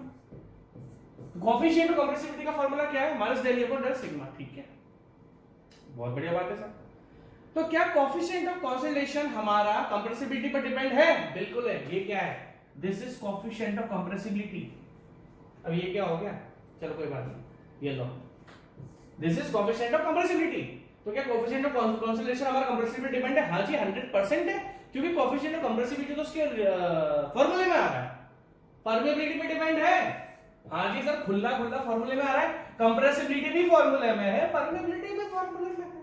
क्या बात कर दिया हमने, क्या बात करते हैं आप, ठीक है। तो दोनों पे डिपेंड है sir. That means both compressibility and permeability आपका आंसर है। बच्चों और क्वेश्चन, नेक्स्ट क्वेश्चन पढ़ते हैं। Compressibility of clay soils will be, compressibility of clay soils will be, बहुत ही अच्छा क्वेश्चन है। देखो जी, आपको एक चीज याद रखनी पड़ेगी, सैंड में जो वॉल्यूम चेंज होता है ना, वो कम होता है। क्यों? क्योंकि पहली बात तो सैंड में वाटर रिटेंशन ज्यादा होता नहीं है। सैंड का मेजर जो रोल होता है, अगर मैं बात करूं फाइन सॉइल की, तो फाइन सॉइल में भैया एयर भी आ जाएगी और वाटर भी आ जाता है। वहीं पर सैंड में जनरली क्या होता है, सैंड की परमेबिलिटी ज्यादा होती है, तो उसका पानी ऑलरेडी ड्रेन हो चुका होता है और उसके वॉल्यूम चेंज के चांसेस होते हैं कम। वहीं पर अगर मैं फाइन सॉइल की बात करूं, तो फाइन सॉइल का वॉल्यूम चेंज ज्यादा होता है, वॉल्यूम चेंज आपका ज्यादा होता है फाइन सॉइल का। तो जिस सॉइल का वॉल्यूम चेंज ज्यादा होगा, तो भैया उसकी तो कंप्रेसिबिलिटी नो डाउट ज्यादा ही होगी। जिस सॉइल का वॉल्यूम चेंज कम, उसकी कंप्रेसिबिलिटी कम, तो दैट मींस सैंड की कंप्रेसिबिलिटी होती कम। वहीं पर फाइन सॉइल का वॉल्यूम चेंज होता है ज्यादा, तो उसकी कंप्रेसिबिलिटी ज्यादा। Compressibility of clay soil, obviously जब वॉल्यूम चेंज ज्यादा है तो कंप्रेसिबिलिटी भी ज्यादा। बच्चों वाला क्वेश्चन है, कोई ऐसा टिपिकल तो है नहीं। Next question, the coefficient of consolidation of an over consolidated clay. और यार क्या जबरदस्त क्वेश्चन है। The coefficient of compressibility, the coefficient of compressibility of over consolidated clay. यार मजा आ गया। सबसे पहले आप ओवर कंसोलिडेटेड, पहली बात तो मुझे कोएफिशिएंट ऑफ कंप्रेसिबिलिटी का फार्मूला बताओ आप। ये रहा कोएफिशिएंट ऑफ कंप्रेसिबिलिटी का फार्मूला। मैं आपको फिर कह रहा हूं, इंजीनियरिंग को मजाक मत समझो। ऐसे क्वेश्चन आप तभी कर पाओगे जब आप लोगों ने कॉन्सेप्ट पढ़े होंगे। बिना कॉन्सेप्ट पढ़े हुए आप इन क्वेश्चंस को नहीं कर पाओगे। The coefficient of compressibility of an over consolidated clay will be. भाई कोएफिशिएंट ऑफ कंप्रेसिबिलिटी का फार्मूला मैंने आपके सामने लिख दिया।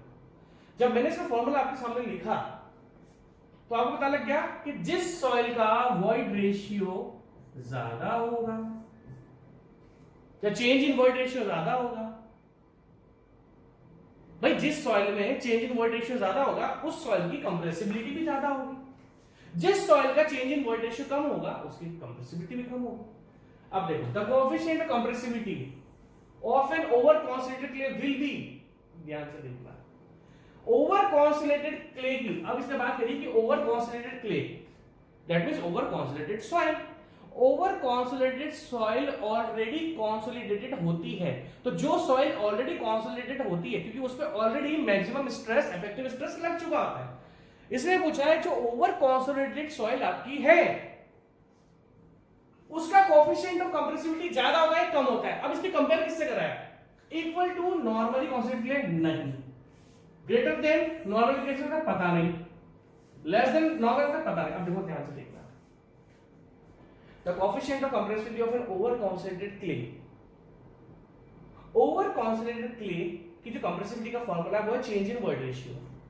Over consolidated clay already consolidated होती है, जो सॉइल ऑलरेडी कंसोलिडेटेड होती है ना, उसका वॉइड रेशियो कम होता है, उसका वॉइड रेशियो कम होता है, क्योंकि वो ऑलरेडी कंसोलिडेटेड हो चुकी होती है, तो वॉइड्स कम हो जाएंगे, डेंसिटी बढ़ जाएगी। तो जब कंसोलिडेशन ओवर कंसोलिडेटेड सॉइल का ऑलरेडी हो चुका होता है, तो उसके वॉइड रेशियो कम होंगे। जब वॉइड रेशियो कम होंगे तो कोएफिशिएंट ऑफ, क्योंकि डायरेक्टली प्रोपोर्शनल है, जिस सॉइल का वॉइड रेशियो ही कम है, उसका कोएफिशिएंट ऑफ कंप्रेसिबिलिटी भी कम होगा। तो देखो, the coefficient of compressibility of an over consolidated clay will be less than that of normally consolidated clay, क्योंकि नॉर्मली कंसोलिडेटेड क्ले ऐसी होती है जो ढंग से कंसोलिडेट नहीं होती है, उस पर एग्जिस्टिंग स्ट्रेस लग रहा होता है जो उसको कंसोलिडेट कर रहा होता है। वहीं पर हमारी over consolidated clay already consolidate होती है, क्योंकि उस पर पहले ही मैक्सिमम इफेक्टिव स्ट्रेस लग चुका है, वो हो चुकी कंसोलिडेट जितनी वो हो सकती थी। तो जब हो चुकी है तो वॉइड तो कम हो जाएंगे, जब वॉइड कम हो जाएंगे तो कोफिशिएंट कम हो जाएगा। सिंपल से आंसर है भाई साहब, ध्यान से देखना, ये ऑप्शन गलत है, ये ऑप्शन गलत है। नेक्स्ट क्वेश्चन यार, 2 मिनट कौन सा क्वेश्चन है? Question number 20। ठीक है, तो नेक्स्ट क्वेश्चन क्या है? Question number 20, the time required for full dissipation of pore water pressure. The time required for full dissipation of pore water pressure will depend on, ठीक है। तो इन्होंने क्या डिपेंड कर रहा है इन्होंने? The time required for full dissipation of pore pressure, ठीक है। जैसे कि आपको पता है, जैसे कॉम्प्रेशन हो जाता है, कॉम्प्रेशन होने के बाद हमारा सॉइल मास का इफेक्टिव स्ट्रेस इंक्रीज हो जाता है, और वो इफेक्टिव स्ट्रेस जो इंक्रीज होता है वो पोर प्रेशर में इंक्रीज होता है, और पोर प्रेशर में धीरे धीरे करके वो डिसिपेट, जब तक वो डिसिपेशन होता है, मतलब जो पोर प्रेशर में इंक्रीज हुआ था जब तक वो खत्म होता है तब तक आपका वाटर का एक्सपल्शन होता रहता है, और जब वो इंक्रीज इन पोर प्रेशर खत्म हो जाता है तो आपका वाटर का एक्सपल्शन भी खत्म हो जाता है। तो इन्होंने लिखा है जो कंसोलिडेशन होता है, या फिर देखो ध्यान से देखना, क्वेश्चन अच्छा क्वेश्चन है, the time required for full dissipation of pore water pressure, जो पोर वाटर प्रेशर इंक्रीज हुआ था वो डिसिपेट हो रहा है, मतलब कंसोलिडेशन प्रोसेस आपका चालू है। अब इसने लिखा है जो जितना टाइम लगता है इसको डिसिपेशन होने में, वो टाइम किस किस फैक्टर पर डिपेंड है। तो जैसे कि आपको एक अच्छी तरीके से पता है, मैंने आपको एक फैक्टर बताया था, टाइम फैक्टर। क्या बताया था आपको? Time factor. Time factor is equals to coefficient of consolidation multiply by time upon D square. देखो जी, टाइम फैक्टर एक पैरामीटर था, मैंने आपको बताया था टाइम फैक्टर एक ऐसा नॉन डायमेंशन पैरामीटर है जो कि यूज होता है for the determination of time during consolidation, कि कंसोलिडेशन में कितना टाइम लगा, तो ये टाइम होता है, ये होता है टाइम, कि कंसोलिडेशन में यहां पर कितना टाइम लग गया, ठीक है। एनीवेज कोई दिक्कत नहीं है। तो अब देखो ये टी किस किस पर डिपेंड होता है, देखो मैं टाइम फैक्टर की बात नहीं कर रहा, टाइम ये होता है, ये तो टाइम फैक्टर है, this is time during consolidation या इलैप्स्ड टाइम ड्यूरिंग कंसोलिडेशन, इस टाइम की बात कर रहे हैं आप। मैंने लेक्चर के टाइम भी ये बताया था कि आपको ध्यान रखना है कि इलैप्स्ड टाइम कौन सा, टाइम फैक्टर कौन सा है, ठीक है जी। तो सिंपल सी चीज है यार, टाइम किस पे डिपेंड है? एक तो कोएफिशिएंट ऑफ कंसोलिडेशन पे डिपेंड है, दूसरा length of drainage path, D क्या होता है नीचे, लेंथ ऑफ ड्रेनेज पाथ, और लेंथ ऑफ ड्रेनेज पाथ किस पर डिपेंड होती है? Length of drainage path depend होती है थिकनेस ऑफ सॉइल सैंपल। अब देखो तो टाइम जो है कंसोलिडेशन का, ये टाइम वही तो होता है जो डिसिपेशन होता जा रहा है, कंसोलिडेशन होता जा रहा है, जैसे डिसिपेशन हो जाएगा मतलब जो इंक्रीजिंग पोर प्रेशर हुआ था वो खत्म हो जाएगा, तो कंसोलिडेशन भी खत्म हो जाएगा, ठीक है। तो that means thickness of soil sample, हां जी, नहीं, ओनली नहीं, बोथ थिकनेस एंड कोएफिशिएंट। बहुत बढ़िया जी, बहुत बढ़िया, अच्छा क्वेश्चन है। जो टाइम होता है, ध्यान से देखना, बहुत छोटा क्वेश्चन है, थोड़ा टाइम ले रहा हूं अभी समझाने में। अब मेरे को पता है कि जो टाइम होता है वो coefficient of consolidation, what is CV? Here CV is coefficient of consolidation, ठीक है। अब ये अगर मैं coefficient of consolidation की बात करूं तो ये किस पर डिपेंड होता है? सर परमेबिलिटी पर। किस पर डिपेंड है आपका coefficient of consolidation, किस पर डिपेंड है? परमेबिलिटी पर, ठीक है।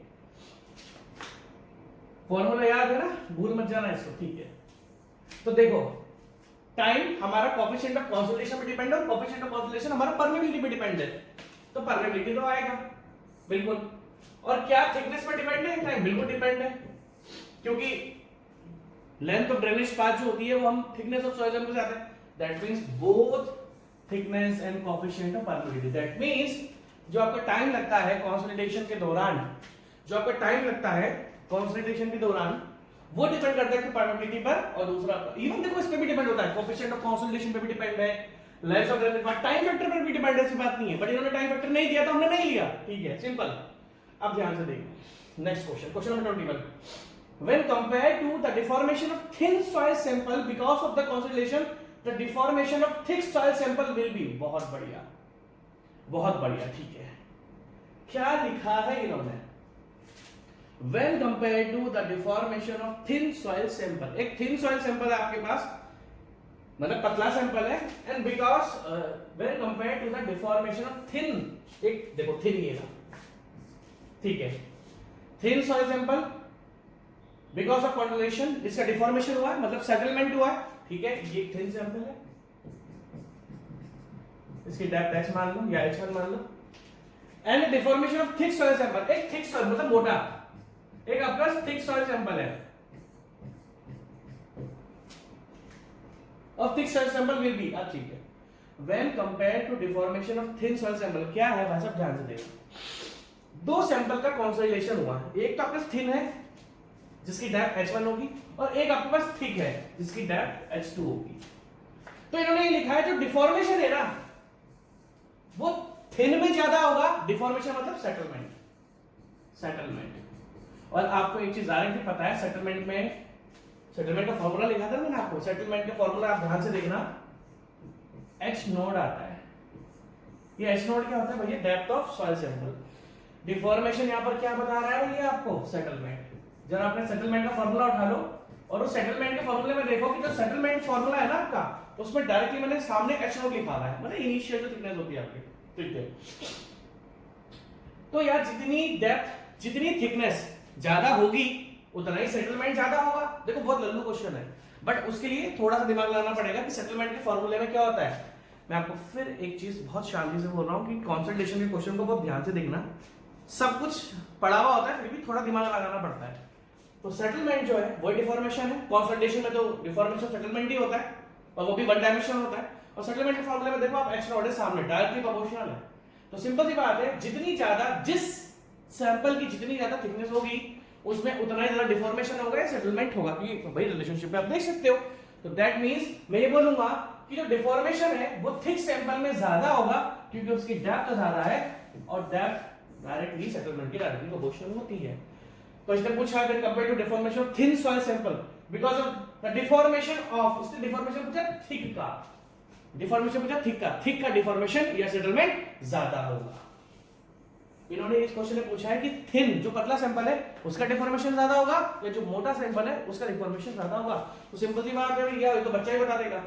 ठीक है, next question, the time required for the completion of consolidation for, अरे भैया मजा आ गया, ये एक ही फॉर्मूले पे आपको बार-बार घुमा रहा है, time required, time required, time required. इसलिए आपको ये टाइम वाला फॉर्मूला है ना बहुत ध्यान से देखना पड़ेगा।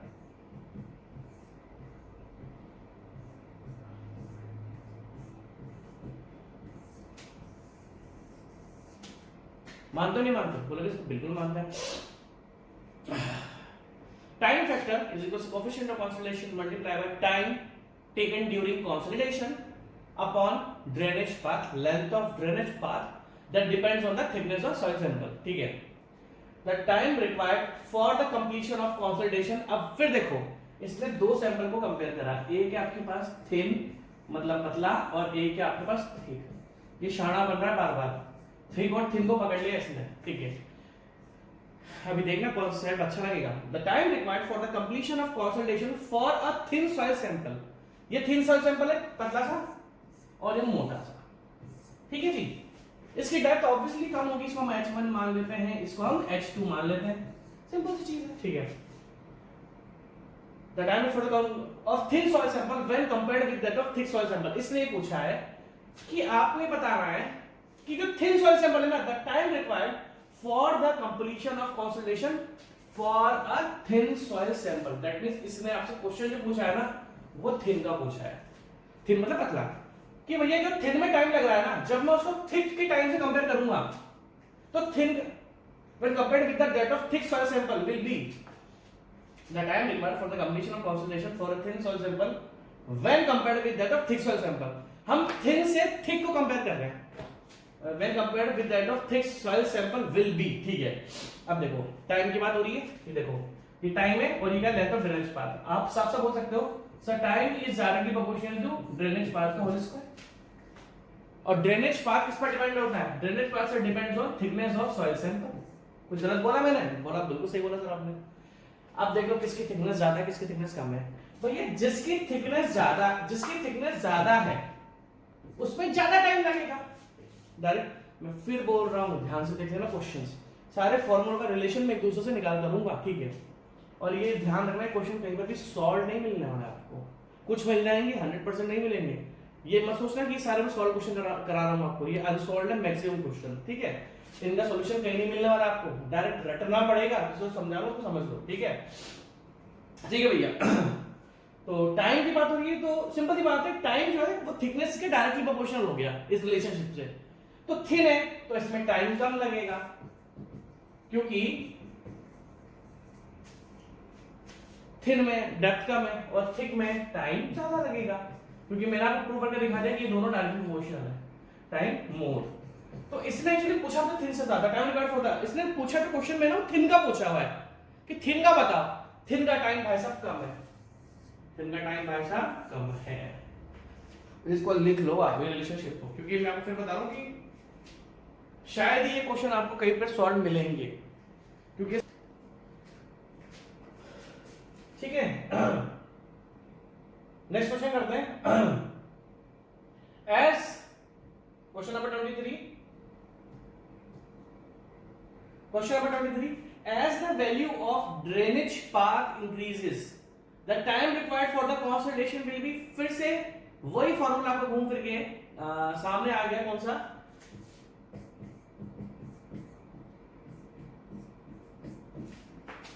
as the value of drainage path increases the time required for the consolidation will be। अब देखो टाइम जो रिक्वायर्ड है भैया वो directly proportional to D square है, आपका जो टाइम है रिक्वायर्ड। तो इसमें क्या लिखा है कि जब ड्रेनेज पाथ इंक्रीज हो जाएगा, दैट मींस जब ड्रेनेज पाथ इंक्रीज होगा तो 100%, क्योंकि डायरेक्टली प्रोपोर्शनल है, टाइम रिक्वायर्ड फॉर कंसोलिडेशन भी आपका इंक्रीज होगा। तो इस फॉर्मूले से देखो बहुत सारे क्वेश्चंस बनते हैं आपके। तो that means as the value of drainage path increases the time required for consolidation will be increase. बच्चों question, next question, time waste नहीं करते, आगे आगे क्वेश्चन बढ़ते हैं फटाफट। The change in the thickness of soil sample में बी, the change in the thickness of soil sample may be due to expulsion। अच्छा, the change in thickness of soil sample may be due to, भाई देखो उसने पूछा है कि अगर सॉइल सैंपल की थिकनेस चेंज हो रही है, देखो हड़बड़ी नहीं करनी, सॉइल सैंपल की थिकनेस चेंज हो रही है तो वो कॉम्पैक्शन के कारण भी हो सकती है, जिसको हम इनिशियल कंप्रेशन बोलते हैं, प्राइमरी कंसोलिडेशन के भी कारण हो सकती है। यहां पर आपको एक ध्यान देना पड़ेगा कि इसने कहीं पर भी स्पेशली कंसोलिडेशन नहीं लिखा, इसने साफ साफ बोल दिया भैया the change in thickness of soil sample. तो अगर हम चेंज इन थिकनेस की बात करें, दैट मींस सेटलमेंट की बात करें, सेटलमेंट ही तो चेंज इन थिकनेस होता है, डाउनवर्ड, ठीक है, डाउनवर्ड मूवमेंट ऑफ सॉइल, ठीक है, vertical downward movement of soil. तो जो सेटलमेंट है उसमें इनिशियल कंप्रेशन भी है, प्राइमरी कंसोलिडेशन भी है एंड सेकेंडरी कंसोलिडेशन भी है, इसने कहीं पर भी कंसोलिडेशन नहीं लिखा है, ठीक है। इज ड्यू टू, किसके कारण हो सकता है, एक्सपल्शन ऑफ पोर वाटर, और पोर, हाँ देखो pore water that means consolidation, pore air from the words, बिल्कुल दैट मींस इनिशियल कंप्रेशन। हाँ, अगर सेटलमेंट हो रहा है तो वो एयर निकलने पर भी होता है और आपको वाटर निकलने पर भी होता है। Next option compression, exactly. अब देखो ध्यान से, compression of the soil solid particles. अब आपको एक चीज बहुत अच्छी तरीके से ध्यान रखनी पड़ेगी, ठीक है। इन्होंने क्या लिखा हुआ है, देखो ध्यान से, compression of the soil solid particles, हाँ जी, इनकी वजह से भी आपका सेटलमेंट होता है। Next option compression of water और एयर इन द वॉइस, हाँ जी, इसकी वजह, दैट मींस इन सारे फैक्टर्स की वजह से आपका सेटलमेंट होता है। अगर हम कंप्रेशन ऑफ सॉलिड पार्टिकल्स की बात करें, देखो कंप्रेशन ऑफ वाटर इन तो हल्का सा, देखो हम क्या करते हैं जनरली मानते हैं इनकंप्रेसिबल है, बट हल्का सा कंप्रेस होता है। अगर हम ये लेके चले कि क्या सॉइल पार्टिकल्स कंप्रेस होते हैं, तो होते हैं, बट हम उसको लेकर नहीं चलते, बट रीजन तो है कहीं ना कहीं सॉइल पार्टिकल्स कंप्रेस तो होते हैं। तो भैया इसका आंसर क्या आएगा, ऑल ऑफ द अबव, ठीक है। बच्चा वाला क्वेश्चन था, अरे वाह मजा आ गया भैया। क्वेश्चन देखो यार, इससे क्वेश्चन है, primary concentration of soil is due to, भैया ध्यान से देखना, आ जाओ यूनिट नंबर 1 पे या यूनिट नंबर 2 या यूनिट नंबर 3। क्ले मिनरल्स पढ़े थे हमने, क्ले मिनरल्स में मैंने आपको चीज बताई थी, जब हम फाइन सॉइल के बारे में पढ़ रहे थे तो मैंने आपको ना क्ले के बारे में स्पेशली 2 टर्म्स बताई थी। क्या, ये 2 क्ले पार्टिकल हैं, ये 2 क्ले पार्टिकल है मेरे हाथ, इन 2 क्ले पार्टिकल्स के बीच में जो पानी बीच में जो पानी वॉइड्स में आता है, इसको बोलते हैं एब्जॉर्ब्ड वाटर। क्या बोलते हैं भाई साहब, ये 2 सॉइल पार्टिकल है, इनके बीच में जो वाटर आता है, दैट मींस वॉइड्स में जो वाटर आता है, इसको बोलते हैं एब्जॉर्ब्ड वाटर। और ये सेम चीज मैंने आपको इस एब्जॉर्ब वाटर के बारे में एक और बात बताई थी। जब हम ओवन ड्राइंग मेथड करते हैं तो ओवन ड्राइंग मेथड में भी मैंने आपको एक कॉन्सेप्ट बताया था। अब दूसरा बताता हूं। अब क्या होता है, जो सॉइल, एक्चुअली ये क्ले की शेप ऐसे तो होती नहीं है, ये देखो। अब क्या होता है, देखो ये दो क्ले पार्टिकल है, इनके बीच में जो पानी है इसको चपटाई बना देते हैं, है ना, ठीक है। इनके बीच में जो पानी आया वो तो होता है एब्जॉर्ब वाटर। अब क्या होता है, क्ले पार्टिकल, अब क्या होता है, क्ले पार्टिकल्स के जो सॉलिड या क्ले ग्रेन्स जो होते हैं, या जो क्ले सॉइल होती है हमारी, उसके जो ग्रेन्स होते हैं, जैसे मेरा हाथ है, ये मेरे हाथ के ऊपर ये क्या है, स्किन है ना, स्किन है ना, तो क्ले पार्टिकल्स के ऊपर कुछ पानी इस तरीके से अटैच हो जाता है, क्ले पार्टिकल्स के ऊपर कुछ समझ में मेरी बात, देखो यहां पर जो पानी आया वो क्ले पार्टिकल्स के बीच में आया, वॉइड्स में आया, बट अब क्या होता है, जो क्ले पार्टिकल है उसके ऊपर कुछ पानी एब्जॉर्ब हो जाता है, जिसको हम बोलते हैं, ध्यान से देखना, एडसॉर्ब्ड वाटर। जब वॉइड्स में पानी आया तो उसको बोला एब्जॉर्ब। जब क्ले पार्टिकल का पानी क्ले पार्टिकल के अंदर एब्जॉर्ब हो गया, जो आसानी से नहीं निकलता है, इसको हम बोलते हैं एडसॉर्ब्ड वाटर। अब ध्यान रखना, दोनों क्ले पार्टिकल का कंपैरिजन करा मैंने, आपको एक चीज ध्यान रखनी पड़ेगी, जो प्राइमरी कंसोलिडेशन होता है, जो प्राइमरी कंसोलिडेशन होता है वो आपका जो प्राइमरी कंसोलिडेशन आपका होता है, प्राइमरी कंसोलिडेशन आपका होता है वो ड्यू टू एब्जॉर्ब्ड वाटर होता है, और जो सेकेंडरी कंसोलिडेशन होता है, और जो आपका सेकेंडरी कंसोलिडेशन होता है, सेकेंडरी कंसोलिडेशन होता है, ये मैंने आपको कॉन्सेप्ट के दौरान में बताया था, वो ड्यू टू एडसॉर्ब्ड वाटर होता है। दोनों का डिफरेंस आपको पता है, what is absorbed water and what is adsorbed water, ठीक है। अब देखो, पर ये लिख लो, मैं डिलीट कर दूंगा, ठीक है। Next, primary consolidation of soil is due to, primary consolidation किसकी वजह से होता है, एब्जॉर्ब वाटर ओनली, ठीक है। Next question, secondary consolidation of soil, secondary consolidation of soil is due to expulsion of, मैं देख भी नहीं रहा हूं, एडसॉर्ब, वो ए बी था, ये ए डी है, एब, ठीक है, वहां से क्या आएगा आपका एडसॉर्ब वाटर ओनली। छोटे छोटे क्वेश्चन है अभी ये, अभी तो कंसोलिडेशन में मुझे बहुत क्वेश्चन कराने हैं। देखो जी, मुझे भी फ्रस्ट्रेशन होती है कि एक तो यूनिट पढ़ाने में इतना टाइम लग गया, फिर इतने सारे क्वेश्चन, बट जरूरी है यार, क्या करूं, मजबूरी है, नहीं कराऊंगा तो कल को एक क्वेश्चन उठकर आ जाएंगे तो आप हिल जाओगे।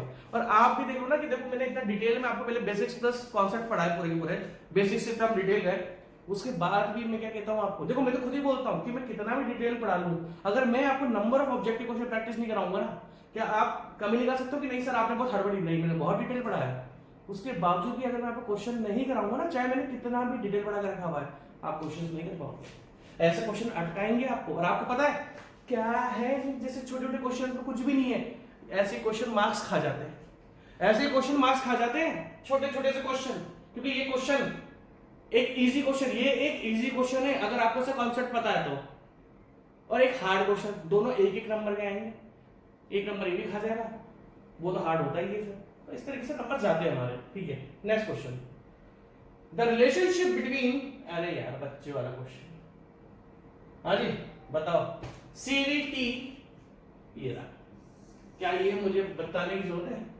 Relation time factor, coefficient of consolidation, length of drainage path में आपका इजी सा रिलेशनशिप है, बच्चा भी बता देगा, मुझे बताने की जरूरत नहीं है।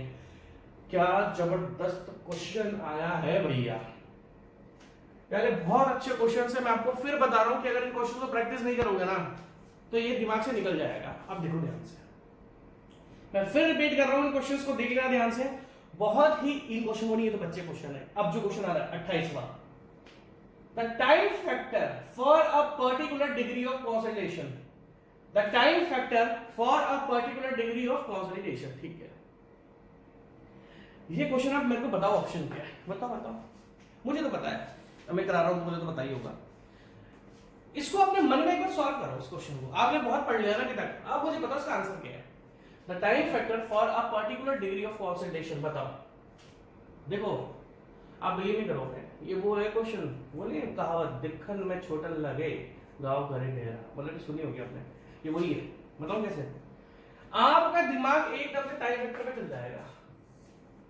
हाँ भाई, टाइम फैक्टर का फॉर्मूला क्या होता है, एकदम से आप टाइम फैक्टर पे चल जाओगे, टीवी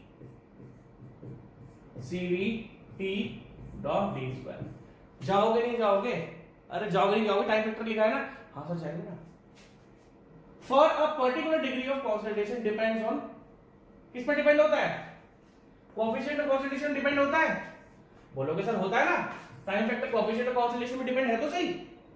डेनेज पाथ पे डिपेंड होता है, हाँ सर होता तो है डेनेज पाथ पर। अब आप यहां पर अटक जाओगे, क्योंकि ये दोनों ही इसके गलत आंसर है।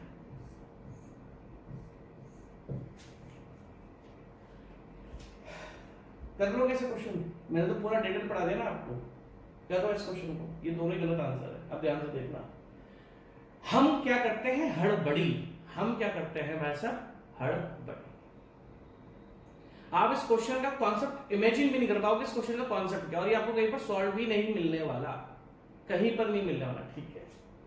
अगर मैं आपसे सिंपल सी चीज पूछूं, टाइम फैक्टर लिखा है ना इसमें, लिखा है ना, बोलोगे हाँ सर लिखा है, आगे क्या लिखा हुआ है इसमें, for a particular degree of consolidation. मैंने आपको टाइम फैक्टर डिग्री ऑफ, यहां पर क्या डिग्री ऑफ कंसोलिडेशन कहीं पर भी है, आप बोलोगे नहीं है, TV is equal to pi by 4 degree of consolidation का स्क्वायर। यहां पर कहीं भी डिग्री ऑफ कंसोलिडेशन नहीं है, आपके ये जो आंसर है वो बिल्कुल सही है, बट यहां पर डिग्री ऑफ, ये रिलेशनशिप डिग्री ऑफ कंसोलिडेशन की टर्म में नहीं होता है भैया, आप समझ लो मेरी बात। डिग्री ऑफ कंसोलिडेशन, इन्होंने क्या करा, आपको जो क्वेश्चन दिया है ना, आप हड़बड़ी में ना इस क्वेश्चन में कंफ्यूज हो जाओगे कि सर टाइम फैक्टर है, टाइम फैक्टर तो डिग्री ऑफ कंसोलिडेशन, ठीक है, टाइम फैक्टर का फार्मूला आप एकदम से चेप दोगे और खटा के हाँ डिपेंड्स ऑन, हाँ सही होता है, नहीं भाई, टाइम फैक्टर को आप डिग्री ऑफ कंसोलिडेशन से रिलेट करो तो टाइम फैक्टर का रिलेशनशिप क्या है, TV is equal to pi by 4 into degree of consolidation का होल स्क्वायर। मुझे बताओ डिग्री ऑफ कंसोलिडेशन का मतलब क्या होता है, डिग्री ऑफ कंसोलिडेशन का मतलब क्या होता है, डिग्री ऑफ कंसोलिडेशन का मतलब ये होता है कितना परसेंट कंसोलिडेशन कंप्लीट हो चुका है, कितना परसेंट कंसोलिडेशन कंप्लीट हो चुका है, और कंसोलिडेशन कितना कंप्लीट होगा, जितना डिसिपेशन ऑफ। अब जैसे ही मैं डिग्री ऑफ कंसोलिडेशन पे आ गया, डिग्री ऑफ कंसोलिडेशन क्या बोलता है, कितना, अब कितना कैसे लिखते हैं हिंदी में, मैं तो भूल भी गया, कितना परसेंटेज ऑफ कंसोलिडेशन आपका कंप्लीट हो चुका है। डिग्री ऑफ कंसोलिडेशन मींस कितना परसेंटेज ऑफ कंसोलिडेशन आपका कंप्लीट हो चुका है, सिंपल सी बात है। तो बोलूंगा हाँ, तो भैया एक चीज बताओ, डिग्री ऑफ कंसोलिडेशन अगर परसेंटेज कितना कंप्लीट हो चुका है, अब ध्यान देना, depends upon the distribution of initial excess hydrostatic pressure. ये आंसर है भैया इसका, क्योंकि डिग्री ऑफ कंसोलिडेशन क्या होता है कि देखो ध्यान से देखना, depends upon the distribution, that means जो इंक्रीज हुआ था ना इफेक्टिव स्ट्रेस, वो कहां जाता है, पोर प्रेशर पर। तो जितना भी आपका पोर प्रेशर इंक्रीज हुआ है, डिग्री ऑफ कंसोलिडेशन, क्योंकि डिग्री ऑफ कंसोलिडेशन का मतलब जितना परसेंटेज ऑफ कंसोलिडेशन हो जाएगा। ये क्वेश्चन बहुत अच्छा है, आप लोग ऊपर ए और बी टिक करके आओगे, इसके और भी सीरियसली ले लो पढ़ाई को यार, क्योंकि ऐसे क्वेश्चन ला के रख देंगे। ये ऐसे क्वेश्चन होते हैं कि आप कितना में डिटेल पढ़ लो, अगर आपका टीचर ऐसे क्वेश्चन आपको एक्सप्लेन नहीं करेगा ना, ये क्वेश्चन आपको समझ में नहीं आने वाला, आप बोलोगे यार क्या समझ में नहीं आ रहा है, तो समझ जाओ कि डिग्री ऑफ कंसोलिडेशन का मतलब कितना परसेंटेज कंप्लीट हुआ है, और कितना परसेंटेज कंप्लीट हुआ किस पर डिपेंड होता है, कि जो शुरुआत में हमारा पोर प्रेशर इंक्रीज हुआ था वही लिखा हुआ depends upon the distribution of initial excess hydrostatic pressure, मतलब पोर प्रेशर, हाइड्रोस्टैटिक प्रेशर होता है पोर प्रेशर, ठीक है भाई। Next question, the compression resulting from long term static load. हमेशा ध्यान रखना कि कॉम्पैक्शन में जो लोड लगता है वो डायनामिक लगता है, और डायनामिक और स्टैटिक लोड मैंने आपको डंबल वाले एग्जांपल से बताया था। हमेशा आपको ध्यान रखना है, क्या रखना भैया, कि आपका कंप्रेशन जो है स्टैटिक लोड लगता है कंसोलिडेशन में और डायनामिक लोड लगता है आपका कॉम्पैक्शन में, जिसको हम इनिशियल कंप्रेशन बोलते हैं। तो स्टैटिक लोड है तो मुझे पता है आंसर क्या होगा, आंसर होगा कंसोलिडेशन, क्योंकि स्टैटिक लोड की वजह से ही कंसोलिडेशन होता है, आपको ध्यान रखना। और इसमें एक और चीज लिखी हुई है कि एक्सपल्शन ऑफ वाटर भी हो रहा है। अगर एक्सपल्शन ऑफ वाटर नहीं भी लिखा होता ना तो भी आप इसको कंसोलिडेशन ही टिक करके आते। आप समझ रहे हो मेरी बात? हमें चाहे एक्सपल्शन ऑफ वाटर लिखा हुआ हो भी या नहीं हो, हमें तब पता है कि जो स्टैटिक लोड लगता है ना वो आपका कंसोलिडेशन में लगता है। बट इसने तो वैसे ही बोल दिया कि स्टैटिक लोड भी लग रहा है और एक्सपल्शन में पानी भी निकल रहा है, तो दैट में सिंपल सी बात है, तो नो डाउट 100% कंसोलिडेशन ही होगा। इसने अगर एक्सपल्शन ऑफ वाटर भी नहीं लिखा होता तो भी मैं कंसोलिडेशन टिक करके आ जाता। Compression of soil occurs rapidly. वाह, अच्छे क्वेश्चन है, छोटे छोटे क्वेश्चन है, प्यारे क्वेश्चन है। अभी टिपिकल क्वेश्चन भी आएंगे दोस्तों, अभी मजे मत लो, अभी टिपिकल क्वेश्चंस भी कराऊंगा। ये तो स्टार्टर्स हैं, अभी हम क्या एक रेस्टोरेंट में बैठे हुए हैं और ये स्टार्टर्स है, अभी मेन कोर्स कराना तो बाकी है, ये कुछ भी नहीं है, ठीक है। तुम स्टार्टर्स और मेन कोर्स समझ जाते हो ना मैं क्या बोलता हूँ, कहीं है ना, ठीक है। अब compression of soil occurs rapidly, soil का कंप्रेशन हो रहा है और एकदम से हो रहा है rapidly if voids are occupied by. देखो जी हमें पता है कि मिट्टी एकदम से दब जाती है, सेटलमेंट हो जाता है, कंप्रेशन हो जाता है मिट्टी का जब उसका एयर रिमूवल होता है या एक्सपोजर ऑफ एयर होता है। अगर आपका एयर रिमूव हुई, जिसको हम कॉम्पैक्शन बोलते हैं या इनिशियल कंप्रेशन बोलते हैं, तो आपका कंप्रेशन एकदम से हो जाता है। मैंने आपको बोला कि हमारा जो सॉइल का हम कॉम्पैक्शन करते हैं वो 2 से 3 दिन में हो जाता है, ऐसा टिपिकल टास्क नहीं है। कंसोलिडेशन महीनों तक होता है, महीनों तक होता है कंसोलिडेशन। तो अगर हम बात करें तो इसमें बता रहे हैं, इजी क्वेश्चन है, compression of soil occurs rapidly, जल्दी हो रहा है, वो जल्दी तभी होगा जब वॉइड्स आपके एयर से भरे हुए होंगे। अगर वॉइड्स के अंदर आपकी एयर भरी हुई है तो भैया आपका एकदम से हो जाएगा। बच्चों का question, the compressibility of field deposit is, अरे बहुत बढ़िया, अच्छा क्वेश्चन है। ये क्वेश्चन मैंने आपको परमेबिलिटी में भी कराया था, इसने पूछा है। देखो परमेबिलिटी में क्या था, परमेबिलिटी में अगर मैं आपसे पूछूं कि किन टेस्ट पर, अगर मैं आपसे परमेबिलिटी के बारे में पूछूं, हम किन टेस्ट पर भरोसा रखते हैं परमेबिलिटी पर, कौन से एग्जैक्ट होते हैं परमेबिलिटी के टेस्ट, जो हम फील्ड पर जाके करते हैं, pumping out pumping in test भूले तो नहीं ना, नहीं सर नहीं भूले, वो फील्ड टेस्ट होते हैं। और कुछ टेस्ट हम करते हैं अपना लेबोरेटरी के अंदर। जब मैंने परमेबिलिटी में आपको ये दोनों टेस्ट कराए थे ना, तो मैंने आपसे पता क्या बोला था कि हम भरोसा करते हैं फील्ड टेस्ट पर, क्योंकि हमें जब हम फील्ड से सॉइल सैंपल को उठाकर घर पर लाते हैं, मतलब सॉरी घर पे नहीं लाते, लेबोरेटरी में लेके जाते हैं। जब हम फील्ड से सॉइल सैंपल को लेबोरेटरी में उठा के ले आते हैं तो लेबोरेटरी में जो सैंपल होता है डिस्टर्ब हो जाता है और हमें वैल्यू कम देता है और एग्जैक्ट भी नहीं देता है। वहीं पर अगर हम फील्ड टेस्ट करेंगे तो फील्ड टेस्ट में हमारी सॉइल डिस्टर्ब नहीं होती है और उस कारण से हमें परमिबिलिटी की वैल्यू एग्जैक्ट मिलती है, अच्छी मिलती है। अब क्वेश्चन देखना, the compressibility of field deposit is, इसने लेबोरेटरी से कंपेयर करा है। एक्चुअली कंप्रेसिबिलिटी जब आप लेबोरेटरी सैंपल में डिटरमाइन करते हो ना तो कंप्रेसिबिलिटी कम मिलती है आपको। दैट मींस अगर एग्जैक्टली कोई सॉइल फील्ड में ज्यादा कंप्रेस हो रही है ना तो लैब में वो कम कंप्रेस होती है, और इसलिए भी हम कंप्रेसिबिलिटी भी फील्ड में with the help of permeability we can determine compressibility. तो हम लोग क्या करेंगे, the compressibility of field deposit is greater than that shown by the laboratory sample.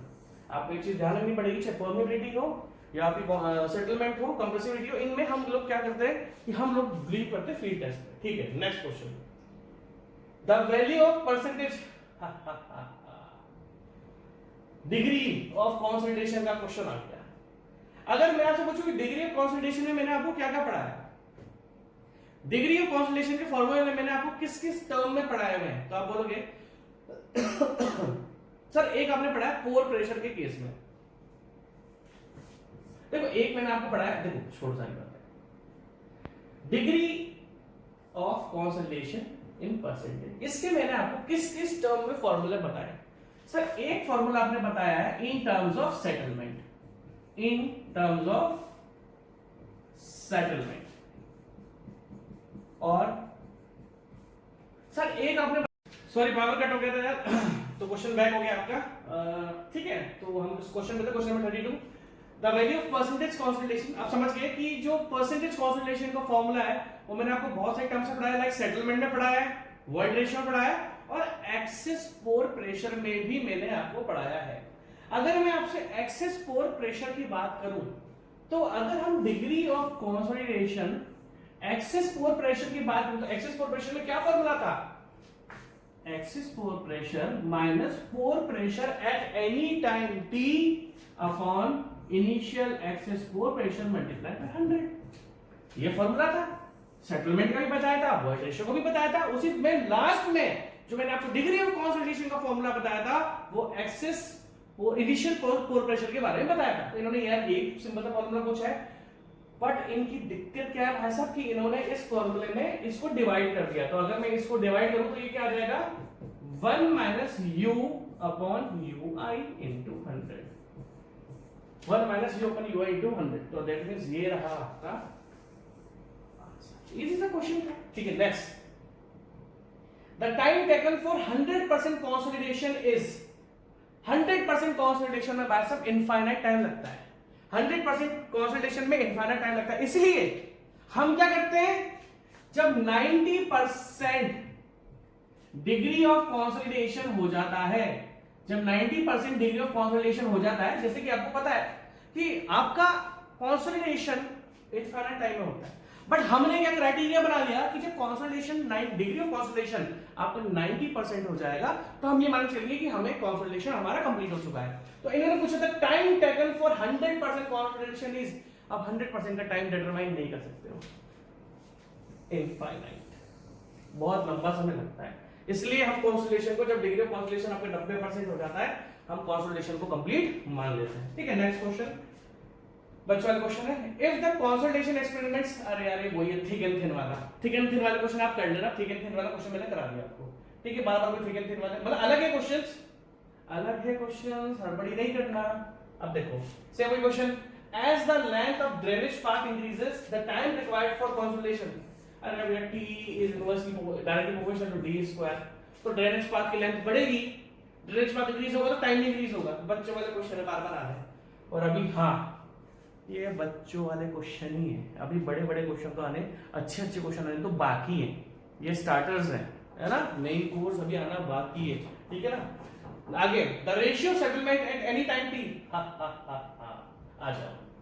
जाओ भैया, आ जाओ, पढ़ो क्वेश्चन, पढ़ो इसको, पढ़ लो। The ratio of settlement at any time T to the final settlement is called, बताओ। इनिशियल सेटलमेंट है कहीं पर भी, मतलब मान लो किसी भी सॉइल का एक फाइनल सेटलमेंट हुआ जिसको हमने माना डैमेज। मान लो 4 मंथ में आपकी सॉइल सेटल हुई और 4 महीने वाले सेटलमेंट आया, आपको डैमेज आया, बट मैंने 2 महीने बाद, बट मैंने 2 मंथ बाद भी अगर सेटलमेंट को चेक करा तो वो डैमेज है, मतलब एट एनी टाइम डैमेज, और जब फाइनल कंप्लीट हो गया तो capital damage, small damage, capital. इन दोनों का रेशियो क्या कहलाता है भाइयों? तो आप बोलोगे सर इन दोनों का रेशियो कहलाता है डिग्री ऑफ कंसोलिडेशन। मैं आपको फिर बता रहा हूं कि डिग्री ऑफ कंसोलिडेशन मैंने आपको किस किस टर्म में पढ़ाई है, in terms of settlement, in terms of void ratio, in terms of access pore pressure. तो इन टर्म्स ऑफ सेटलमेंट जो मैंने आपको डिग्री ऑफ कंसोलिडेशन पढ़ाया था, ये कैसे रटोगे भी ना पढ़े। चलो अब जो नहीं सुधरना मत सुधरने, तो हम तो अपना पढ़ेंगे। ठीक है, जो डायरेक्ट क्वेश्चन की अब आदत डालकर डाल तो अपन को नहीं, अपन नहीं समझा सकते। आप 200-300 बार समझा चुका हूं, डायरेक्ट क्वेश्चन मत करो, अभी भी नहीं समझ रहे तो भैया मेरी तो हिम्मत नहीं है। ठीक है, तो degree of consolidation equals to settlement at any time T upon में total settlement of soil sample. ठीक है जी, तो दैट मींस ये डिग्री ऑफ कंसोलिडेशन का फॉर्मूला है और आपको ये अच्छी तरीके से पता होगा। Next question, a clay deposit, अरे वाह जी वाह, 40 तक करेंगे, बाद में करेंगे, 40 तक अभी कर लेते हैं, 40 के बाद से बाद में करेंगे, मैं भी अब थक गया यार, है ना। ठीक है, a clay deposit subjected to a pressure, भैया देखो ध्यान से देखना, 3 चीजें आएंगी इसमें। A clay deposit subjected to pressure in the past which is more than the present overburden pressure. क्या है भैया, एक क्ले डिपॉजिट है, उसके पास्ट में मैक्सिमम, उसके पास्ट में जो प्रेशर लगा था, दैट मींस इफेक्टिव स्ट्रेस जो लगा था, वो प्रेजेंट के इफेक्टिव स्ट्रेस से ज्यादा है। कौन सी सॉइल है बच्चे बता देगा? Over consolidated soil.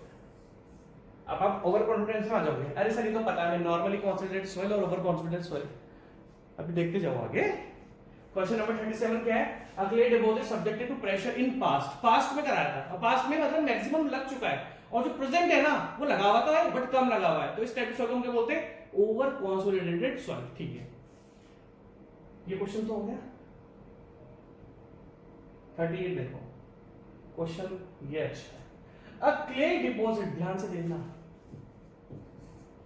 इसके ये वाला क्वेश्चन, इसके नेक्स्ट वाला question. A clay deposit which is not fully consolidated under the existing overburden pressure is known as। अब देखो ध्यान से सुनना। ओम शांति ओम शांति। ठीक है, अब ध्यान से सुनना। ओवर कॉन्सोलिडेटेड सॉइल कौन सी होती है? कि आज की तारीख में जो उस पर स्ट्रेस लगा है वो कहीं ना कहीं कम है, जो उसके पास्ट में ओवर कॉन्सोलिडेटेड सॉइल होती है कि उसके पास में ऑलरेडी मैक्सिमम इफेक्टिव स्ट्रेस लग चुका होता है और वो सॉइल कॉन्सोलिडेट हो चुकी होती है, और प्रेजेंट में जो इफेक्टिव एग्जिस्टिंग स्ट्रेस होता है वो कम होता है, तो ओवर कॉन्सोलिडेटेड को साइड में हटा दो। अब नॉर्मली कॉन्सोलिडेटेड सॉइल कौन सी होती है? कि आज की तारीख में जो उसमें स्ट्रेस लग रहा है ना, आज की तारीख में जो स्ट्रेस लग रहा है ना, उससे वो कॉन्सोलिडेट होगी, मतलब आज की तारीख में ही उसका मैक्सिमम स्ट्रेस लग रहा है और सॉइल आपकी कंसोलिडेट हो रही है। अब ध्यान से देखना, इस क्वेश्चन में क्या लिखा है? A clay deposit which is not fully consolidated under the existing overburden pressure. इस क्वेश्चन में इसने क्या लिखा है? कि आज की तारीख में a clay deposit which is not fully consolidated under the existing overburden pressure. Overburden मतलब मैक्सिमम प्री कंसोलिडेटेड स्ट्रेस, कि आज की तारीख में ओवरबर्डन प्रेशर मतलब प्री कंसोलिडेटेड स्ट्रेस, आज की तारीख में आपका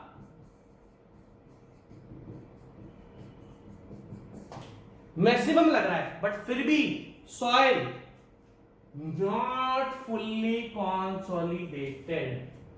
अब इसका अगला ऑप्शन, इसका अगला क्वेश्चन देखो, कि आज की तारीख में मैक्सिमम लग रहा है बट फिर भी सॉइल फुल्ली कंसोलिडेटेड नहीं हुई है। अब अगला क्वेश्चन देखना है इसका 39। अ soil which is fully consolidated under the existing overburden pressure. दोनों क्वेश्चन में फर्क देख रहे हो? दोनों क्वेश्चन में क्या है कि आज की तारीख में ही मैक्सिमम लग रहा है।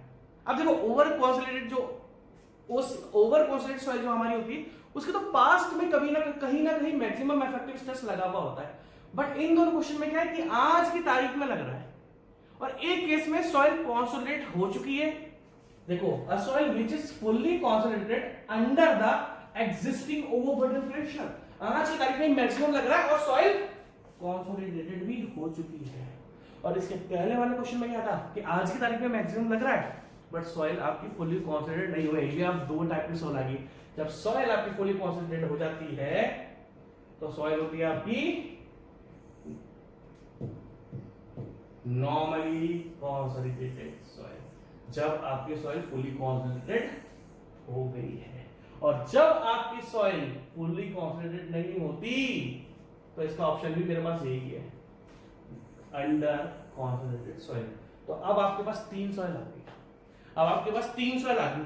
ओवर कंसोलिडेटेड, पास्ट में कभी लगा था इफेक्टिव स्ट्रेस मैक्सिमम और पास्ट में वो कंसोलिडेट हो चुकी है पिछले जन्म में।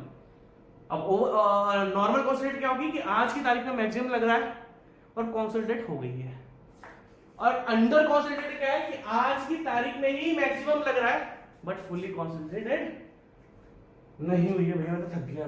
ठीक है, तो आप देख लेना इस क्वेश्चन को। असॉइल मैं आपका इसका आंसर टिक कर देता हूं, है ना, ये रहा यार नॉर्मली कंसोलिडेटेड सॉइल। ठीक है, अब हम बाद में करेंगे यार, थक गए है ना, अभी तो बहुत कोशिश करने। चलो अब बात करते हैं यार।